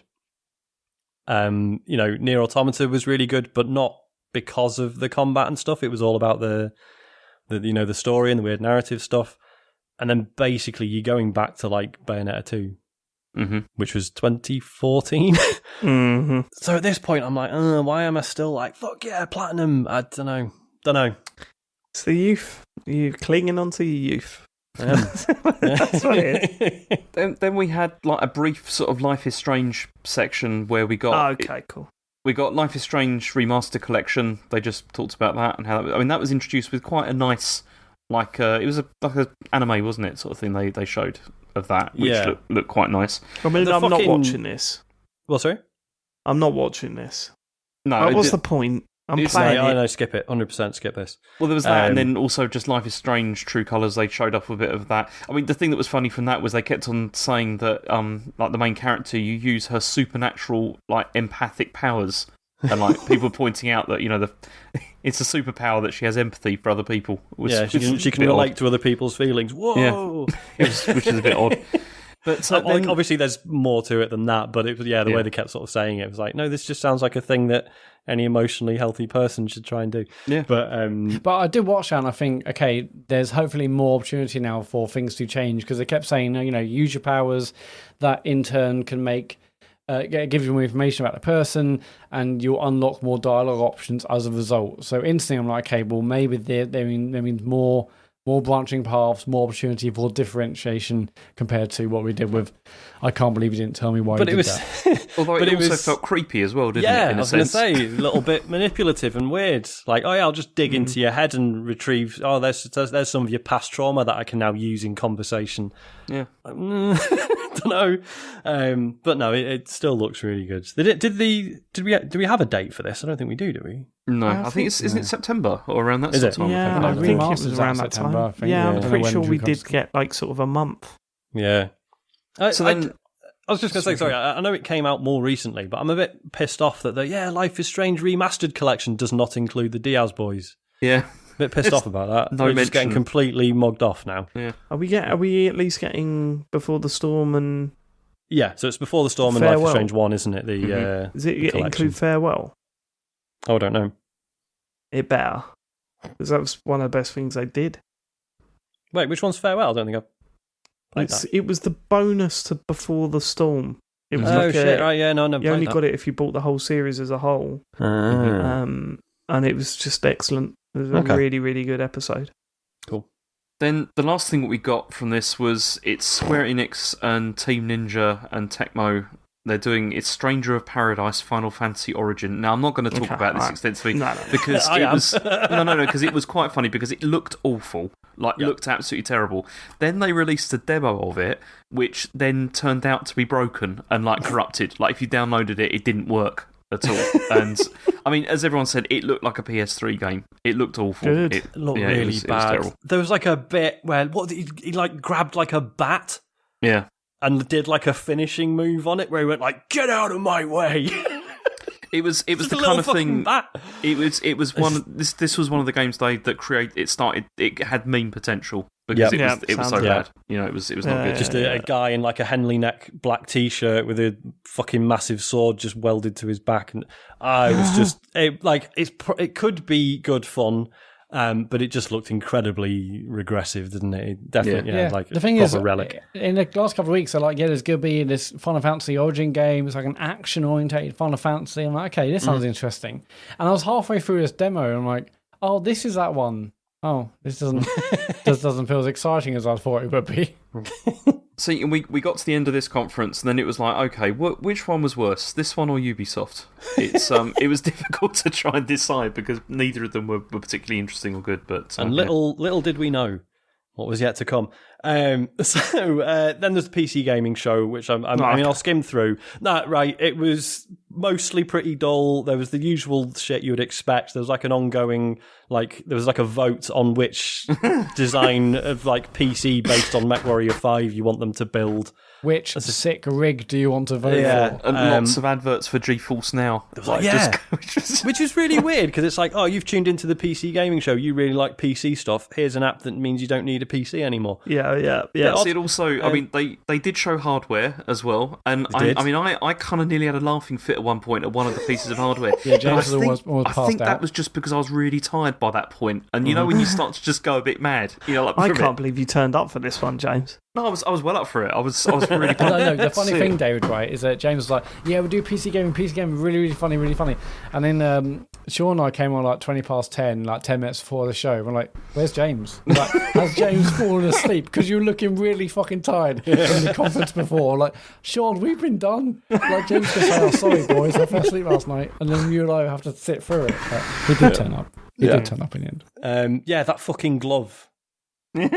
So basically, Dave, right, it's a glove, that you put on your hand, and what you do is you play your mouse and keyboard games, right, but it can detect the movement in your finger before it actually clicks the mouse button, which gives you a massive edge when you're playing your first-person shooters, right?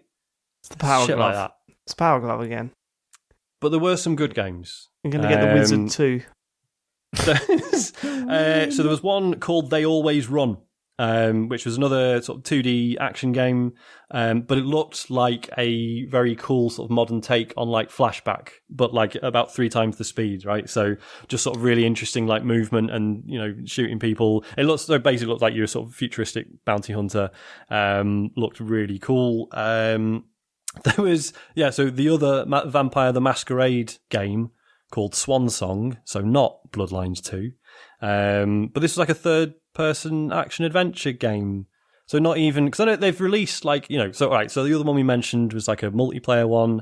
I know they've done a couple of like small sort of narrative games set in the same universe, whereas this was really this like is killing me, lads. all right, fucking hell.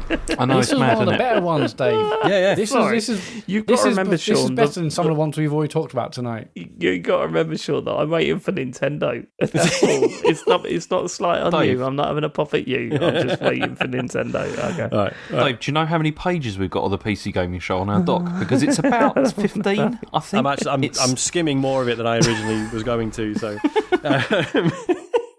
so yeah, we had there was a bit about Lemnis Gate. This is the sort of turn-based first-person shooter where it's like a time loop. So you each take it in turns. Like you run into the arena, do something, and then the other person has a turn with the character, but then you also have a turn again. But what you did the first time still plays out.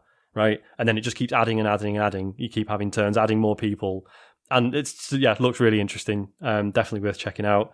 That's coming out on the 3rd of August on consoles as well as PC. There's a game called Next Space Rebels, which looked really interesting. It's like like Kerbal Space Program, where it's like you trying to build rockets and stuff, and it's all physicsy and stuff goes wrong. Basically, imagine that, but you're just like a kid with like a YouTube channel where you like building rockets at home and just firing them off in your garden and trying to just like really interesting take on that whole thing. We then got a trailer for Far Changing Tides, the sequel to Far Lone Sails. Oh wow! But this time brilliant. You're in a boat, and it looked really wonderful. I mean, it basically looked like the same sort of thing.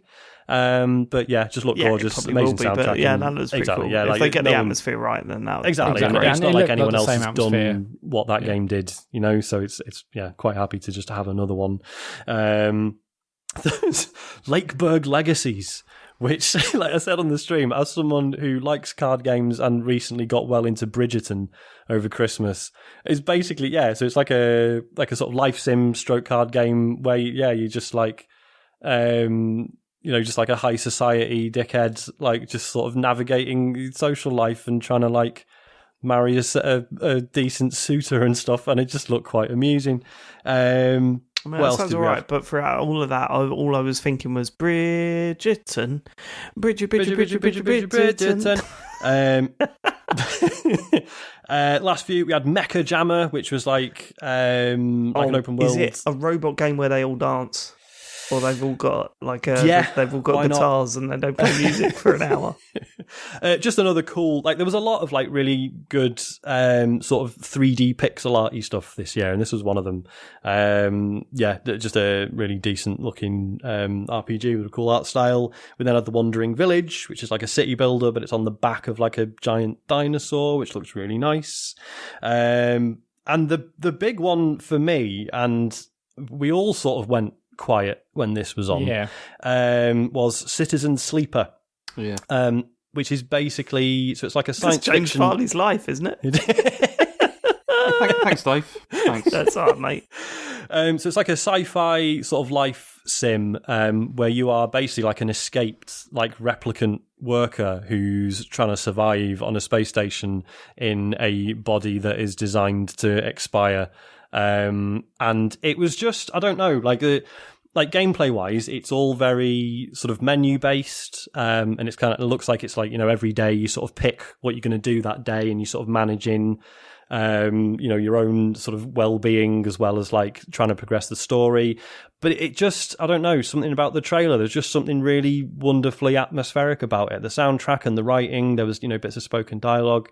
I was just properly taken with it. It's by the dev who made In Other Waters, which had a similar appeal in that it was visually quite sparse, but the writing and the sound design and the music really sold it. So I'm really keen to go back to that, to be honest, because I never finished it. And this looked really wonderful, I thought. It looked awesome. That was probably my highlight of the PC gaming show. Yeah. I mean, okay, we've run through all of this stuff, right? But to be honest, the PC gaming show was not that bad. Compared with the other things that we'd seen, and there was quite a lot of really good games. It's been not that bad, though, right? Yeah.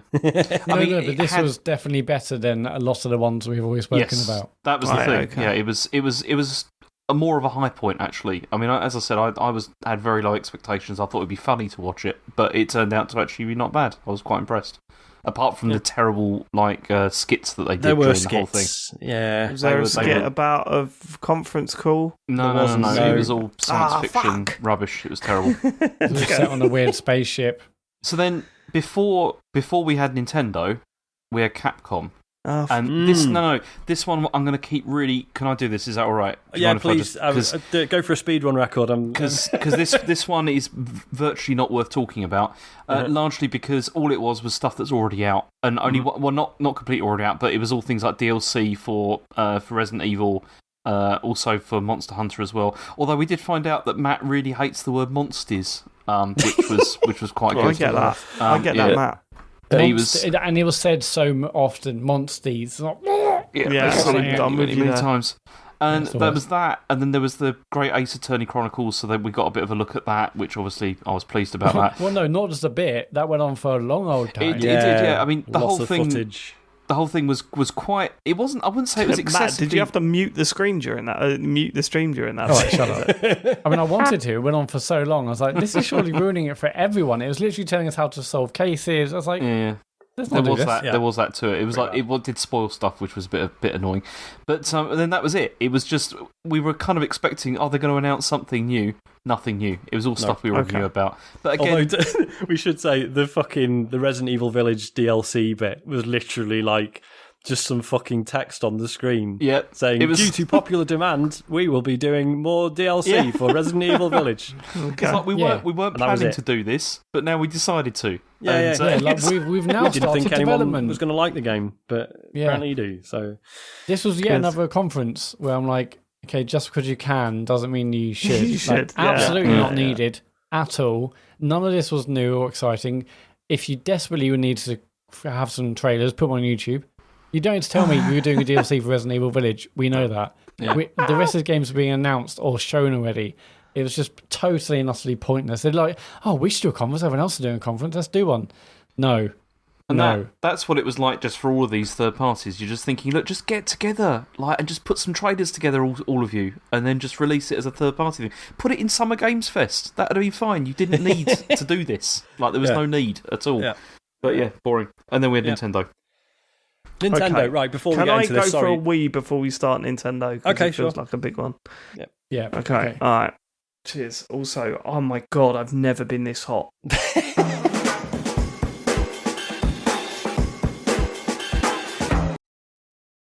Right, Nintendo. Before we get into it, and I promise I'm not stalling just to wind you up, Dave, there was a bit of drama around this initially. Basically, Nintendo put out a statement. Sorry, if you hear my dog sneezing in the background. Shut up, Mara.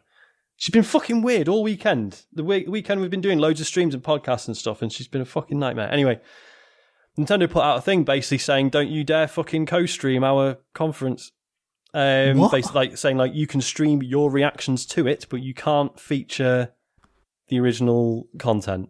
You can't show the video. Yeah. You can certainly show your reactions to the video, which you can't have on the stream. No. Yep. So and then so it what was did we sort do? of because the statement was put out in Japanese, wasn't it? And a lot of people saying, we think it's just for Japanese streamers.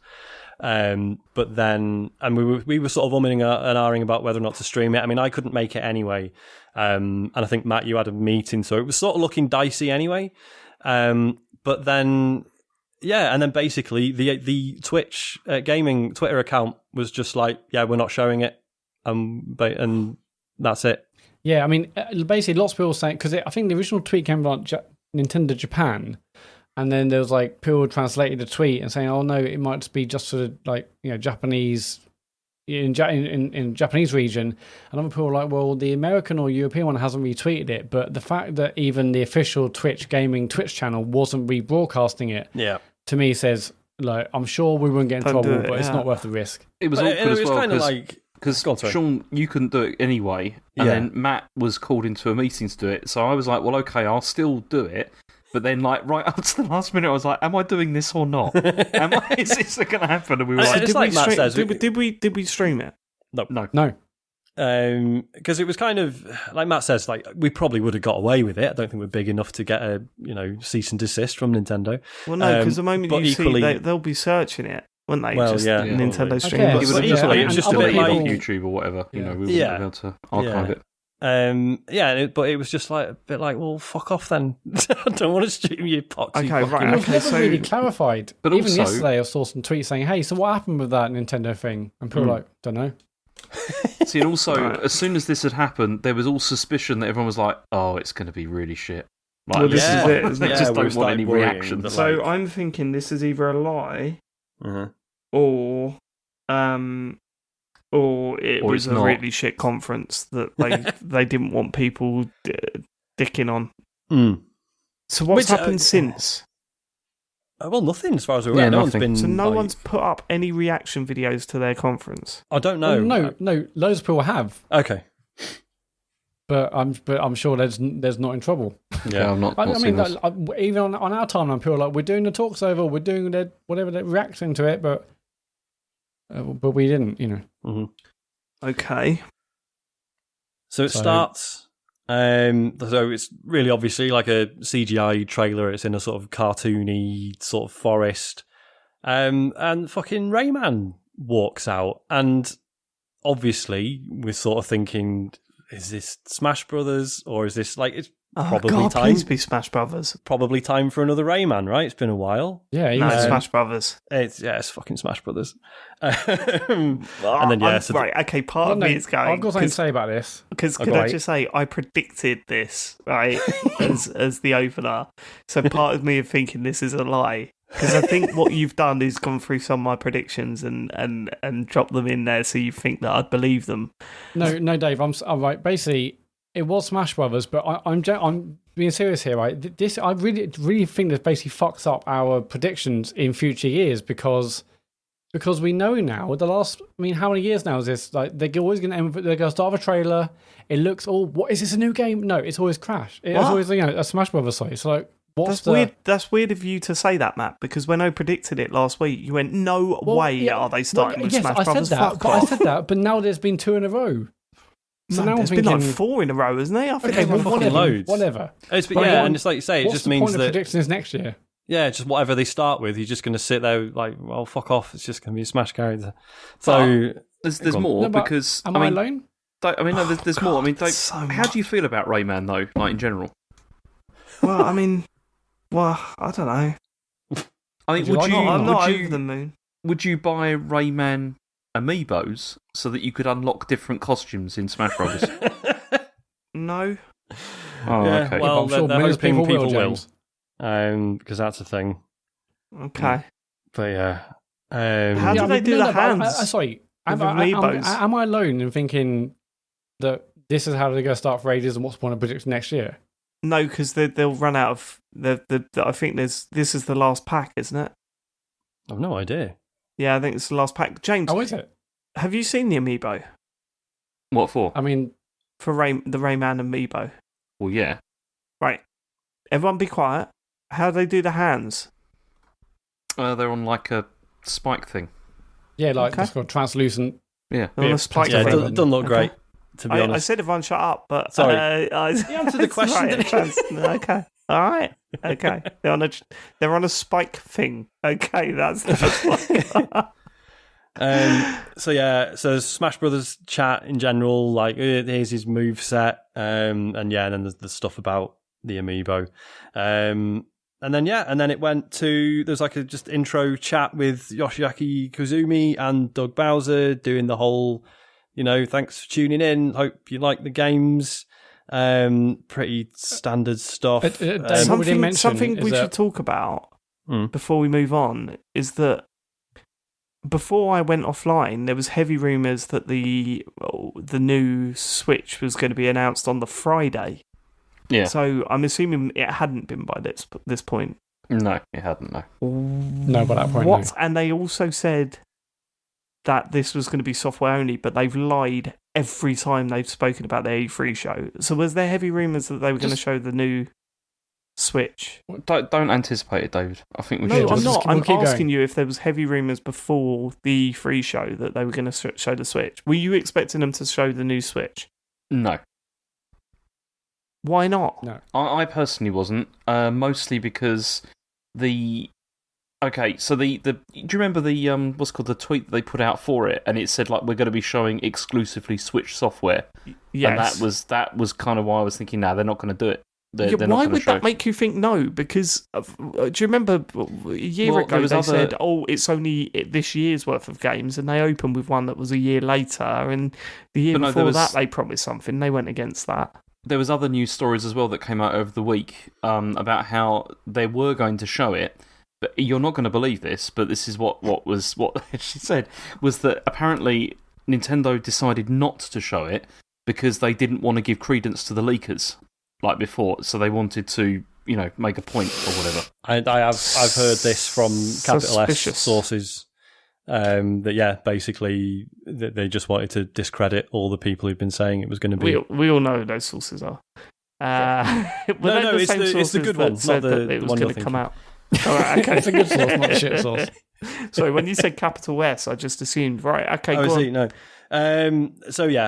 Then we had a section on. Hang on. Sorry, Dave. At this point, that Smash Brothers bit lasted 6 minutes. How long was it the that long? conference? Fuck me. Did they announce how long the conference was going to be beforehand? Yeah, so 40 40 minutes. Oh my god, 6 minutes. Yeah, so okay. I was writing down timing, saying, guys, you know that was 6 minutes long. Okay. So then we got a bit on Game Builder Garage, which is it's out, isn't it? So this wasn't really. That's the thing. It's when they showed that, I was like, well, it is out already. I mean, I only heard it. Yeah, I know, like but I can see why they would want to talk about this on this. So there's just like a nice montage of like people making games, and then like a family sort of making something together, and then sort of showing people like sharing the games online. Did we know that was definitely in? Were we still? I can't remember. Yeah. They said that before. Okay. Yeah. And also, Dave, you can use a USB mouse on the Switch. How? Well, you plug it into the USB. dock. Yeah. Yeah, so it needs to be in the dock. dock, obviously. Yeah. But yeah. But then you've I got don't know to if be it's like the dock is not usually in a place where you've got somewhere to use a mouse, right? Can you can use? get- I think you you can can use a get an wireless extension one, cable. right? Yeah. Okay, an wireless extension one, cable. that makes sense. Well, no, I don't know if you can use wireless. I've seen pictures where it's like wide and it says compatible mouse. So I don't know if it's like certain ones. But Sean's saying that if you can use wired, that you can almost definitely use a dongle, right? Yeah. If you had one that's just on a dongle, I don't think it makes any when I saw the difference. picture, I was like, okay, wow, like you can connect a mouse to a Switch dock. I didn't think that was possible. I'd love it if we should have made this up as a lie that there was like an official Switch mouse that you had to buy and it was wired. Fuck. And the cable's only a metre long. Yeah, and it looks horrific. just like the Mario Paint one, basically. Yeah, but Yeah, it's the same. Actually, the Mario Paint one works with this. Yeah. Also, it would still definitely have a mouse ball in it as well. Like it wouldn't be be optical. Just be clean it You out also every had so to plug often. it into your phone with it's a splitter cable. I mean, fine. I don't know anyone who's picked that up. No one seems to be raving about it. No, I've got- they say it's I out bought now, it. but I bought it. like, Is didn't that it in come out? reviews? Yeah, it's had I very haven't good seen reviews. any. Oh, has It's- it? Yeah, Okay. people Really? people like it. Yeah, it's yeah. But As I said, when did it come out? it came out last Friday, Also, it was literally E3 week. Not the week best before E3. timing. which No, is why, as I but said, why? I bought it, but I've not touched it yet because I've Oh, just you've not got had it, have time. you? Okay. Yeah, Okay. just haven't had Cool. time. So then there was a bit about, this is pretty brief, but Fire Emblem Three Houses, they're doing a complete edition. So it was just, it's got all the DLC and and then there's just like a little trailer for that. So then there was a big Zelda section, obviously.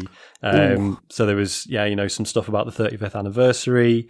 So they're adding Zelda stuff to Animal Crossing. Of course So, they are. Yes. it makes sense, doesn't it? So there's like... I kind of obviously stopped playing Animal Crossing, for ages now. But I saw the Mario stuff and it looked okay. But this Zelda stuff looks like, dare I say, cooler.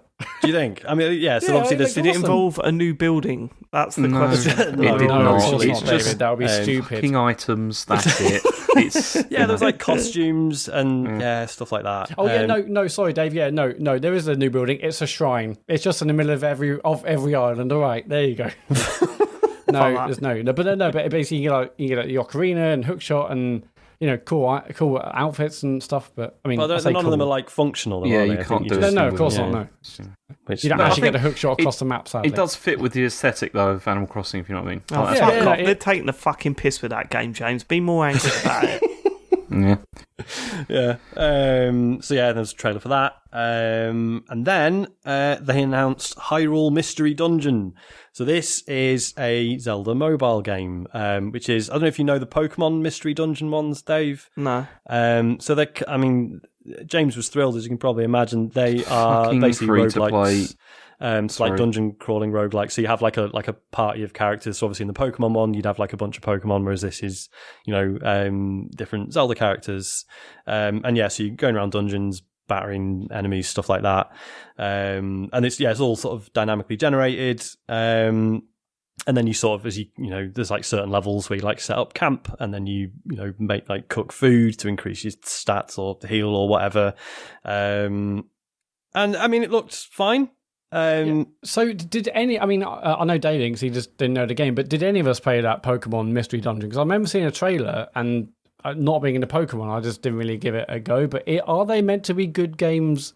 They're meant to be perfectly good. Yeah, perfectly good or good? Perfectly decent. Yeah, no, I've heard good things. But yeah, I've never checked them out. I mean, anything with kind of like Zelda sounds and that kind of stuff. I'm like, okay, I'm more interested. I mean, definitely more interested in this than I ever was with like a Pokemon.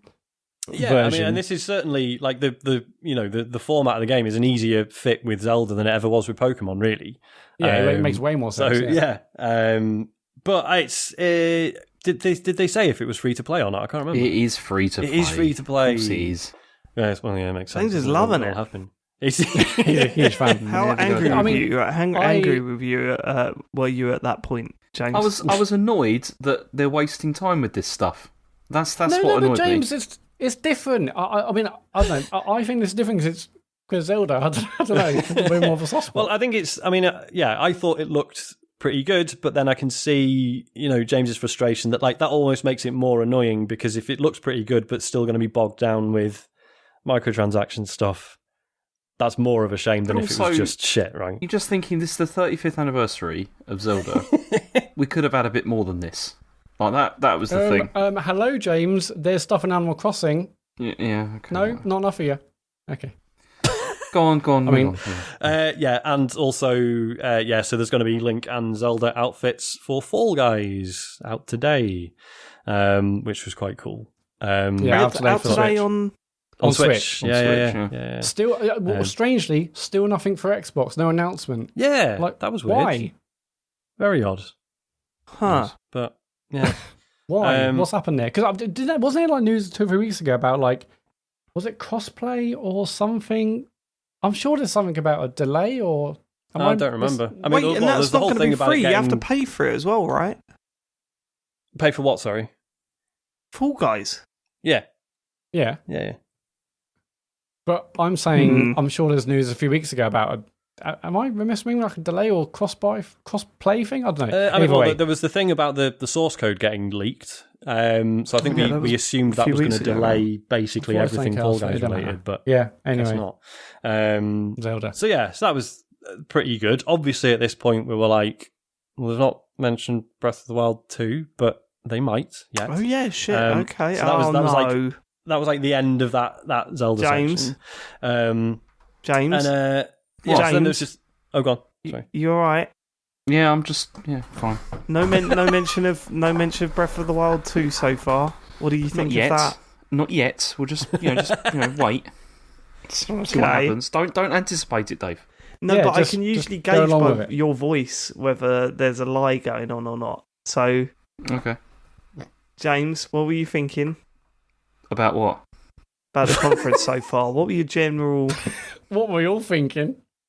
What do you mean? Well, I was delighted, David, by what I was seeing. I've got a feeling that we haven't seen any Breath of the Wild. Great, go on. It's not been a great one, and I mean, it's not going to be... Oh, no, actually, no, there's something quite good coming up. So there was a bit of an indie section. For some reason, Maquette is coming to Switch. I know you're a big fan, Dave. How the fuck is that going to run? It barely ran on a PS5. Well, yeah, I mean, it didn't look great, did it? The footage they showed, not too impressed. Terrible game. This next one's my personal favourite, though. Yeah, Bullseye, the game. Which apparently has like darts and quiz stuff and genuinely looks like a pretty good time. That's out now. It's like 13 quid or something. Yeah, no.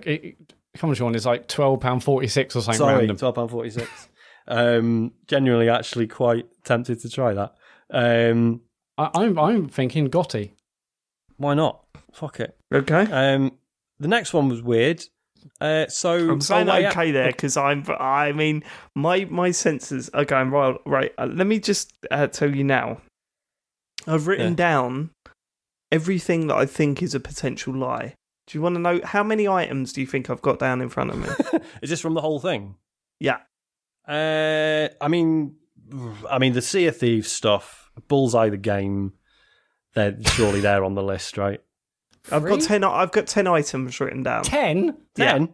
Yeah. Jesus. That are potential lies in this, but we'll go through them at the end. Okay.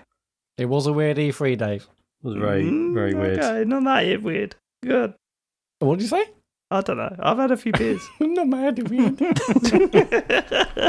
Good. So A Way Out is coming to Switch. Well, it's come to Switch. It's out now. Oh, fucking hell. There's another one that I should write 11 on my list. A Way Out? Well, because the thing that confuses about this is like, they showed A Way Out, and we're like, right, okay, so presumably that means It Takes Two as well, and then just, nope.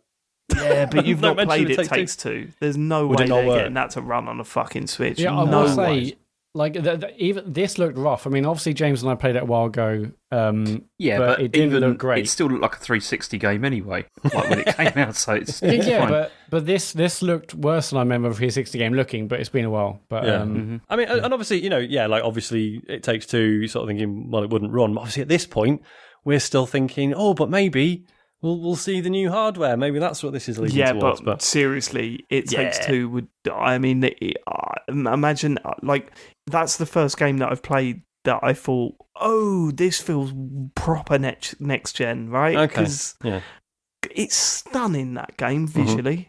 Yeah, it looks. The lighting particularly. Mm-hmm. Yeah. No, fair dues. So then we got. This was weirdly it's not judged. Bo. What, sorry? I don't think it is. I think it. Okay, I just think the timing of it's weird.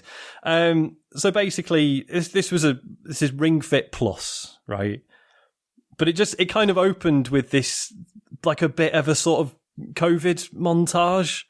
And it was just a bit weird. So it was like basically, obviously, because people are stuck at home, right? Yeah, no, sorry. When it says COVID montage, it doesn't mean people in playing hospital it at beds. home. It was people at home with, like, exercising, people trying to fight, Okay. Yeah, people being in lockdown and then... We're trying to get out of that, though, Nintendo. That's the whole point. That we're supposed to be in the hope phase. Well, this is it, yeah. So it's like, okay, I guess this is sort of telling the story that, like, a lot of people discovered Ring Fit in lockdown, which is valid. But but at this point, it's a bit like, no, I don't really want to think about that anymore. Can we move on? Yeah.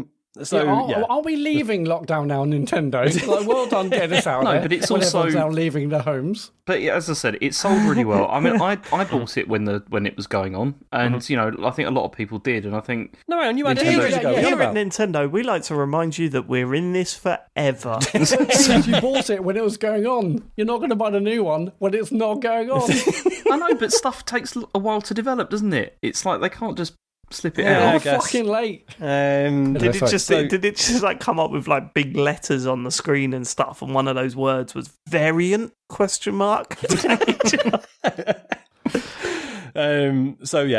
Shinji Okami came on, did a bit of an introduction to it. So there's like a new Ring Con, which has like its own. So the heart rate monitor was shit in Ring Fit. So it was pretty bad. So the new Ring Con has got its own actual good heart rate monitor built in, which is cool, I guess. There was like a montage. Oh, sorry. The old one, because it was what it was. It was. Do you remember the what's it called, the heartbeat sensor thing that they never released? Yeah, the vitality sensor. Vitality sensor. That's the one. Give it its full name, James. And because that was basically what's the same as in the like in Joy-Cons, and that's how you did it with this. Like you had to put your finger over it, camera. And it never really. I mean, I tried it, and then after a while, you're like, I just can't be bothered with this. It's rubbish.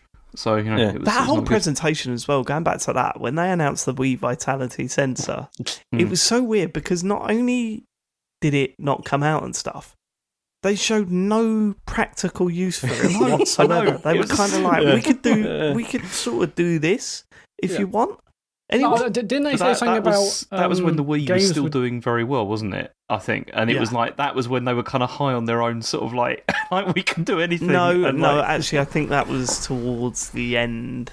Yeah, but they didn't know it was the end, and that's I don't know. Wii Vitality sensor. It was like the guy that presented it said, "I've got something big to present. All right, we'll give you all this stage time." And it got like he woke up that morning and was like, "Fuck, I've got nothing." And then just would like walk past the hospital, grabbed a piece of equipment, and just went, "This maybe." That was so weird. So yeah, it was like a montage of like new exercises and stuff. And it's got like online leaderboards. Fine. Sean, we can compete now. Did your one have that, James? No. It's it? We can compete now, Sean. Yeah, we can. Finally, we can do that. So James, in the first one, there's no kind of way. There's no way. It's basically single player only. Yeah. Okay. Cool. Okay. They clarified that you can get the new game and it will work with the old Ring-Con. Like there's nothing like hugely essential about the new one. It's just like the heart rate monitor and stuff. But yeah, no mention of price or, I mean, they didn't mention a release date, did they? Which No, you would really think should be soon if they're really hoping to capitalise on the COVID stuff. Maybe they're waiting for the next lockdown. Yeah, maybe. Crossing their fingers. The lack of price was weird because there's no way to go change the price in the existing one, which was what, £70? Yeah. How much was that, James? But then they couldn't charge much more for the new one, could they? Well, they did a Wii Fit Plus. Oh, that's true. Yeah. What was next? So it was Mario and Rabbids again. Fair enough. Which doesn't exist. Go on. Well, it was weird because the trailer was basically the same trailer, but you know, like all the characters in it. There's the actual Mario characters, and then there's the Rabbids pretending to be the Mario characters. I don't know if was I going mad. It looked like it was a slightly different edit where it was like more of the actual Nintendo characters than the Rabid ones. It was definitely a different one. Nintendo had gone like, well, fuck you, we want the real characters. I don't know, it's weird. I did not pay attention to this one, so I don't know. Well, there you go. Well, as soon as I saw you were the only one that played and completed that game. It's true, yeah. Yeah. Yeah, but he'd already seen this at the Ubisoft one. Yeah. So I just assumed it had already leaked days before. So this is like the third time at this point. Yeah, okay. So then there was a bit about Super Mario 3D All-Stars. They are going to be selling the 3D All-Stars game separately on the eShop. I mean, they're out now. They didn't say a price on the stream. But yeah, obviously people have since checked. They are 15 to £20 each? $29.99 each. Which is disgusting. The fact that they didn't reveal price at the time, people were like, oh, actually, maybe it'd be decent. Yeah, everyone rushing to the eShop expecting a pleasant surprise. I don't know, because, okay, think about it, right? When that came out... you're not going to defend this, are you? No, I'm not going to defend it, but it's like, okay, when the 3D All-Stars collection came out, that was what, like 50 quid, yeah? No. Yeah. It was. It was like 35 quid, I think I paid for that. Less, basically. No, the RRP, I think, was like 49 quid or whatever. Right. So, yeah. If you take two of those, that's sick. That's quite a lot, actually. Yeah, great defence, James. Yeah. No, hold on. It is too much. Absolutely shocking. And when you consider, like we said at the time, like how little they did with the games. Yeah, that's fucking outrageous. Yeah, but the fact someone can just like buy Mario Galaxy now on 64 on the store, it's like, well, I mean, I get why they've done 20 quid though, Matt. Well, no. I mean, I don't need to buy it. I've got the disc version, or the cartridge, whatever. But disc version.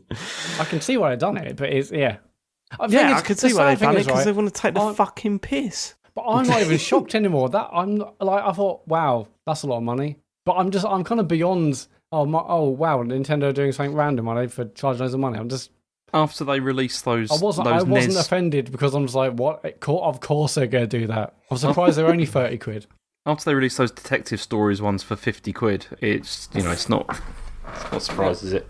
The thing is, it doesn't matter. Like, people are going to buy them, so they're like, well, no, it does matter. If you think they're taking the fucking piss out of people, of course it matters. Yeah. Yeah, it matters, but then, they're also saying, oh, here's a 30 quid amiibo to unlock a part of a game that you should probably be in the game. Yeah, they need really to. What is it? You said, you've always said, James, that a good Nintendo is the one that's struggling. Yeah, definitely Nintendo's the best Nintendo. Yeah. But isn't it just like totally at odds with how... I mean, look at Nintendo from the outside, they're making great experiences for... all ages, and then the other side is also they're gouging everyone to fuck. Matt, they've always done this. They've always been into gouging people for as much money as possible. Yeah, they really have. It's just people like forget that. Like, oh, Mario. I do feel like this is a new level, though. Nah. It's no different to what they normally do. Sean, it's a new level until the next Direct where there's a 60 quid amiibo. I don't think there's a ceiling for this. They will keep pushing until, hang on, only 1 million people got this amiibo. £25 to unlock fast travel in Skyward Sword. Like, that's outrageous. That is scummy as fuck, to be fair. Okay. So, at this point, we're not feeling great. To say the least.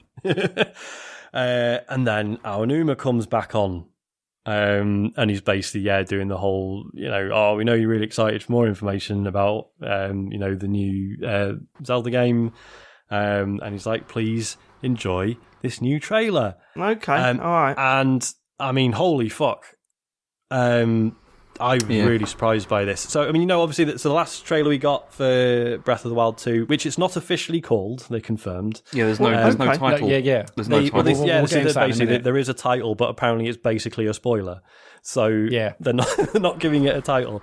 But it basically opened up with... I think it is like the same Hyrule from Breath of the Wild, except this time there's just all these like mad like floating islands everywhere in the sky, and it looks unbelievable. I mean, there's all sorts of mad theories about what's going on because the theories are absolutely the best bit. So it looked like a relatively standard kind of Legend of Zelda trailer, but then now there's theories about actually who is that person we're looking at in the trailer? Is it actually who you think it is? Is it that person? Is it this? Oh, look at the history, it might be this. And the theories are what's most fascinating, and also combine that with the fact that they say they know like the tagline or the actual name of the title, but they're not willing to give it away yet. That's also giving more credence to people thinking, well, maybe it is this wild theory, because if they said that, it will give it away. Because it looks like there's some sort of connections with like Skyward Sword, which is this is why Nintendo have like put out this Skyward Sword re-release, ahead of like any of the others they could have done, because this new one is actually going to tie back to it. Because isn't it like, I think I read today in one of the videos I watched, is it like not the same producer from Skyward Sword is now doing Breath of the Wild 2? That's right, And they wanted both Skyward Sword, Breath of the Wild 1, and this new one out on the same platform to kind of tell the whole story. Yeah. So, but I mean, it looks absolutely stunning. Like, I was sat watching this with Isaac and I had to stop myself, like, swearing. Yeah, I'll tell you something. I believe this one. I think I'm on board with this one. This sounds good. It just looks absolutely gorgeous, and but it does worry me that if they're individual islands, it's going to lose the beauty of Breath of the Wild. That's true. It's Hyrule, but it's basically it's in the sky, land masses above Hyrule. Yeah. It's not like it's not Bowser's Fury Island stuff. No, and it's not Skyward Sword either. As in, but I take Dave's point that like the when you're in the sky bits, you're not going to get that same sense of just wandering about and discovering things. Like they're going to feel quite discreet, I guess. Yeah. But we haven't seen enough, I don't know how easy like travel is between them or anything. Exactly, but we haven't seen what it's actually like on them, how it works. But I mean, again, I was a bit like, surely this isn't running on a regular Switch, but I mean, this was it. There was no hardware reveal, but they did confirm. So Breath of the Wild 2 or whatever it's called is out holiday 2021. So Cool. Which was quite surprising because, we'd been saying that it sort of looked like it was, reusing the same world, and maybe that was a bit of not necessarily a cost-cutting measure, but, seen as like an efficiency. Like, well, let's repurpose the same world and do something interesting with it. Hopefully they fuck it up a bit, and just put new things in there. But yeah, like when we saw all this Sky stuff, it was like, okay, this is like a really sort of substantial, there's a lot of new stuff to look at. So yeah, that sort of, it wasn't a great conference overall, but that was it. They closed with that. That was that was the closer. It wasn't great overall, but I've always loved the Zelda games, but I've never kind of truly looked at them in the kind of like, what does this mean in terms of the lore or timeline? And I watched like a 50-minute breakdown of a trailer today, Dave. And I'm like, okay, if these theories are correct, then this could be incredibly exciting. Not just, Breath of the Wild 2, easily, obviously, one of the all-time great games, and a standard sequel to that would be fine. But if they potentially do some of the things that some of these theories say, it could be genuinely super exciting. Okay, there's a few things that I find really surprising about this, that they didn't show Mario Golf. That sounds like a proper Nintendo thing to do. Yeah, because that's out like next month, isn't it? Or this month? Yeah, they would usually do that. Yeah. Okay. It sounds... There's nothing there, is there, really? All these games we knew that were coming out, and... Yeah, but again, they've all been like this, Dave. It's been really disappointing, hasn't it? But E3 has basically been a DLC, which again, it's harsh to say on developers, but it makes sense given COVID. Just look at the Ubisoft one. They're basically like, well, we could spend time developing new games, so why not? Why do that? Let's just bulk up our existing games for another year or two. Addressing the issues that are being fired at you, Ubisoft. That's what I would say. Well, there is that, yeah. We did have one final conference, which can I just say what this was, because this was the one that made me stay away from news for an extra day, right? So I hope it's incredible. So this was Bandai Namco. This is the one that we heard before this was going to happen that it was just going to be one game. So obviously we're assuming, okay, it's got to be like Elden Ring. Yeah, it's got to be that. That's what it's got to be. Yeah, sorry. And so we got up and we sat there, ready to stream it, thinking, okay, maybe we've got 40 minutes or so of Elden Ring. It wasn't. It was the Dark Pictures anthology, House of Ashes. Okay. Well, I'm glad that I've spent all day today. Yeah. And all it was the same trailer we'd already seen, and then an interview with one of the developers. And it was really weird because the woman doing the interview, she was wearing a T-shirt for the game, and it just felt a bit weird. I just wanted to say that. Really I'm so glad we waited and did that stream. It was just so funny because obviously we had the Square Enix one and everyone was like, Jesus Christ. I wouldn't say it was funny. Square Enix one, everyone was like, Jesus Christ, why did they bother? Then the Capcom one happened and everyone was like, wow, Christ, bet Square Enix weren't thinking someone else was going to do even worse than them. And then this. And we were just saying, like, you could have taken, so the footage we'd already seen of Elden Ring, show that again with another 20 seconds and everyone would have gone ballistic. Anything else. Yeah. It's like you can't call this a showcase. Like that's really misrepresenting what this is. It's not. Yeah, like from a marketing perspective, I get it, because ultimately, even if you haven't got like a conference's worth of stuff to show, like whatever if you're a publisher, a developer, whatever, if you stream something this week, of course it's going to get a load of eyeballs on it.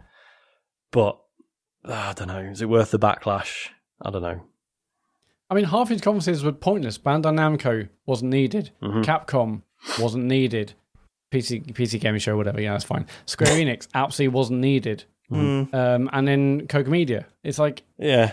But I desperately miss Sony. I would have loved the Sony conference because it was basically unlike previous years where it's like, Sony or EA and who won E3. It was really just Microsoft and Nintendo who did the best, because most of the rest were pointless or just not great. There's rumours about Sony. There's rumours there's going to be one on the 15th of July. Massive lack of surprises, though, right? Yeah. And that was the worst thing about DLC the conference. It was like a lot of stuff that looks good, but yeah, pretty much everything we knew was coming. in terms of the big stuff. I mean, the biggest surprise was probably the fact that we probably got an Elden Ring trailer, and that was before E3 properly started. Yeah, technically wasn't an E3 event. But like, if you look at each of the conferences, like if you look at the platform holders, like you look at Xbox, you're just thinking the whole focus was like, yeah, I'm really glad I've got Game Pass. That's great. Mm-hmm. There's a lot of really good games coming out. I'm really pleased about that. There's nothing really shocking, nothing really surprising, but I'm glad it's it's got that. No, but I still thought it was an excellent showing. There might not have been like, whoa, but yeah, that's what I'm saying. It was a solid showing, but there was nothing there that was like take your breath away. Like this is amazing or anything. Yeah, Microsoft, quote unquote, won. I would say, but. Yeah. Definitely. The competition they had was no not competition. Yeah, I can't wait to see what Halo Infinite looks like. I mean, that's the thing for me.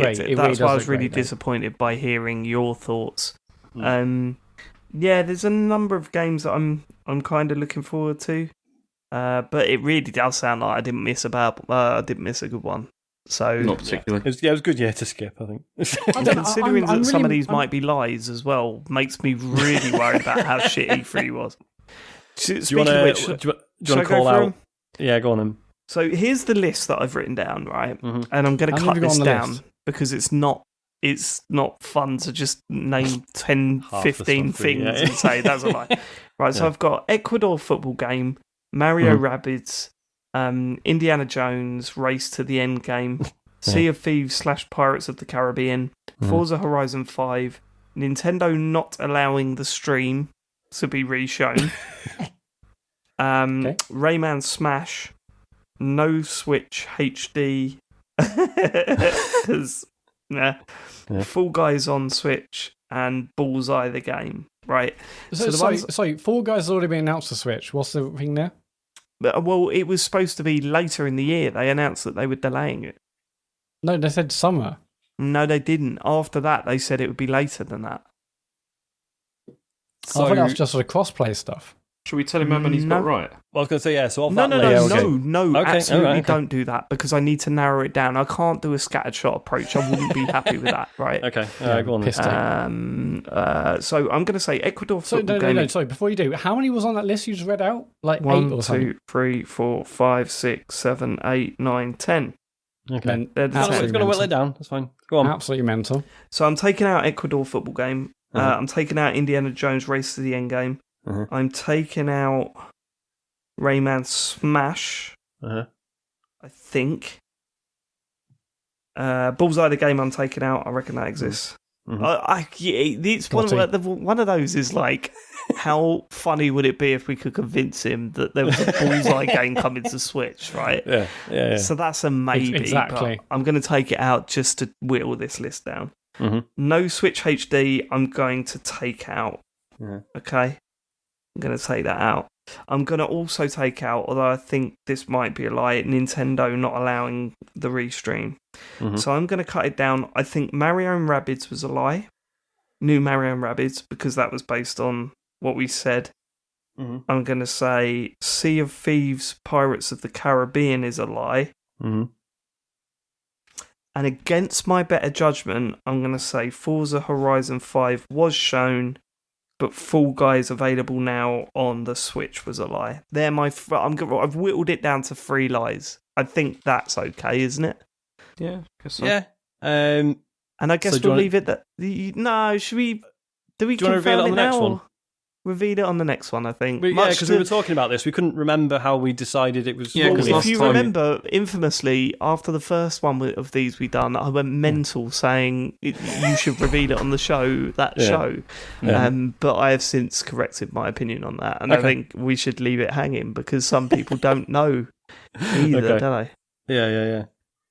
All right. Well, thank you. Thank you for telling me about E3, and we had a bit of a laugh at this. Well, I say a laugh, a bit of a battle at the start of this show. It wasn't a laugh, but I will promise you, I swear to you guys, I didn't know a thing that was announced during this E3, and I guess I was a bit excited, but also this sounds like what I expected. I mean, I'd been saying that with the whole COVID stuff, that it wasn't just going to be that first year that was going to be the problem. It was going to be 2 to 3 years afterwards where we're really going to see the struggles. Because finishing off a game, maybe that can be done a little bit more separately. But when you're in that creative process of game development at the start, that must be killer to only rely on Zoom and all that sort of shit. Mm-hmm. Like the first year or two of development, man, there must be so many brainstorming sessions that go on in boardrooms that now don't go on in boardrooms. Yeah. And we're going to see that, I think. Yeah. Absolutely. Yeah, I'm fascinated to see what happens next year, because this year a lot of CGI, a lot of stuff we've always seen. Obviously, well, the hope is in a year's time, then they would have only had potentially 6 months of, in inverted commas, normality. So I generally reckon next year will also be a bit of a weird year. Yeah. I reckon it'll take a couple of years until things get properly back into swing of things. The reluctance to show footage, could that partly be Cyberpunk's fault? I forgot, all the digging through people have done on there. I mean, I'm not expecting every game to come out the gate the way Cyberpunk did, but it's, I don't know. But they will always show in-game footage. It's a good tick to have on your marketing campaign, so I don't think so. Yeah. Well, I guess we're also forgetting, new consoles have just arrived, so people have also get used to new hardware.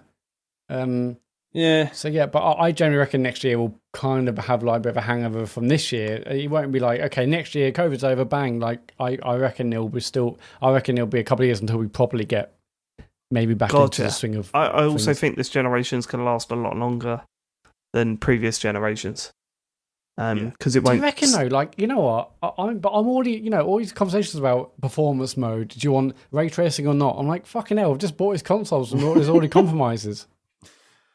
Yeah, and you couple that with how people reacted to the PlayStation 5. Like, I can fully imagine PlayStation 5 Slim in like two years' time, smaller, maybe slightly more powerful. And now there isn't a need for a performance mode.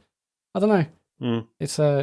It's weird because they seem so powerful, but now, according to you, they're releasing games already at 4K 60 frames with ray tracing. So there was some confusion there about what was said, but I think, man, why did I take Forza Horizon off my list? To whittle it down. That's why. Well, so what were your final three in the end? Mario and Rabbids, New Mario and Rabbids, Sea of Thieves, Pirates of the Caribbean crossover, and Fall Guys already available on Switch.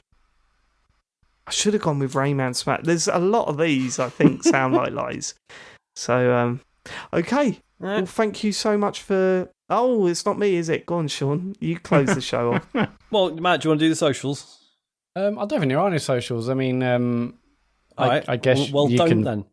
No, you know what? We're on Twitter. You know where we've been. It's been a wild week. Actually, I'll tell you what I'm going to say. I'm going to say thank you to everyone who's listened to all the stuff we've done last week, the talks overs. It's been brilliant. It's been. I mean, we're all three of us are pretty knackered, but it's been an amazing week. And thank you to everyone who's got involved and the amount of people who stayed with us even during the genuinely really shit conferences and stuff was just really cool. It's really fun just hanging out and stuff. So that meant a lot.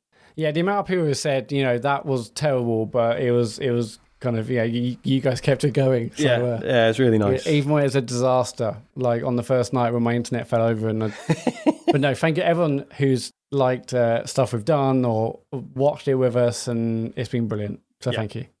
Yeah, it's been proper good. Yeah, right. Absolutely.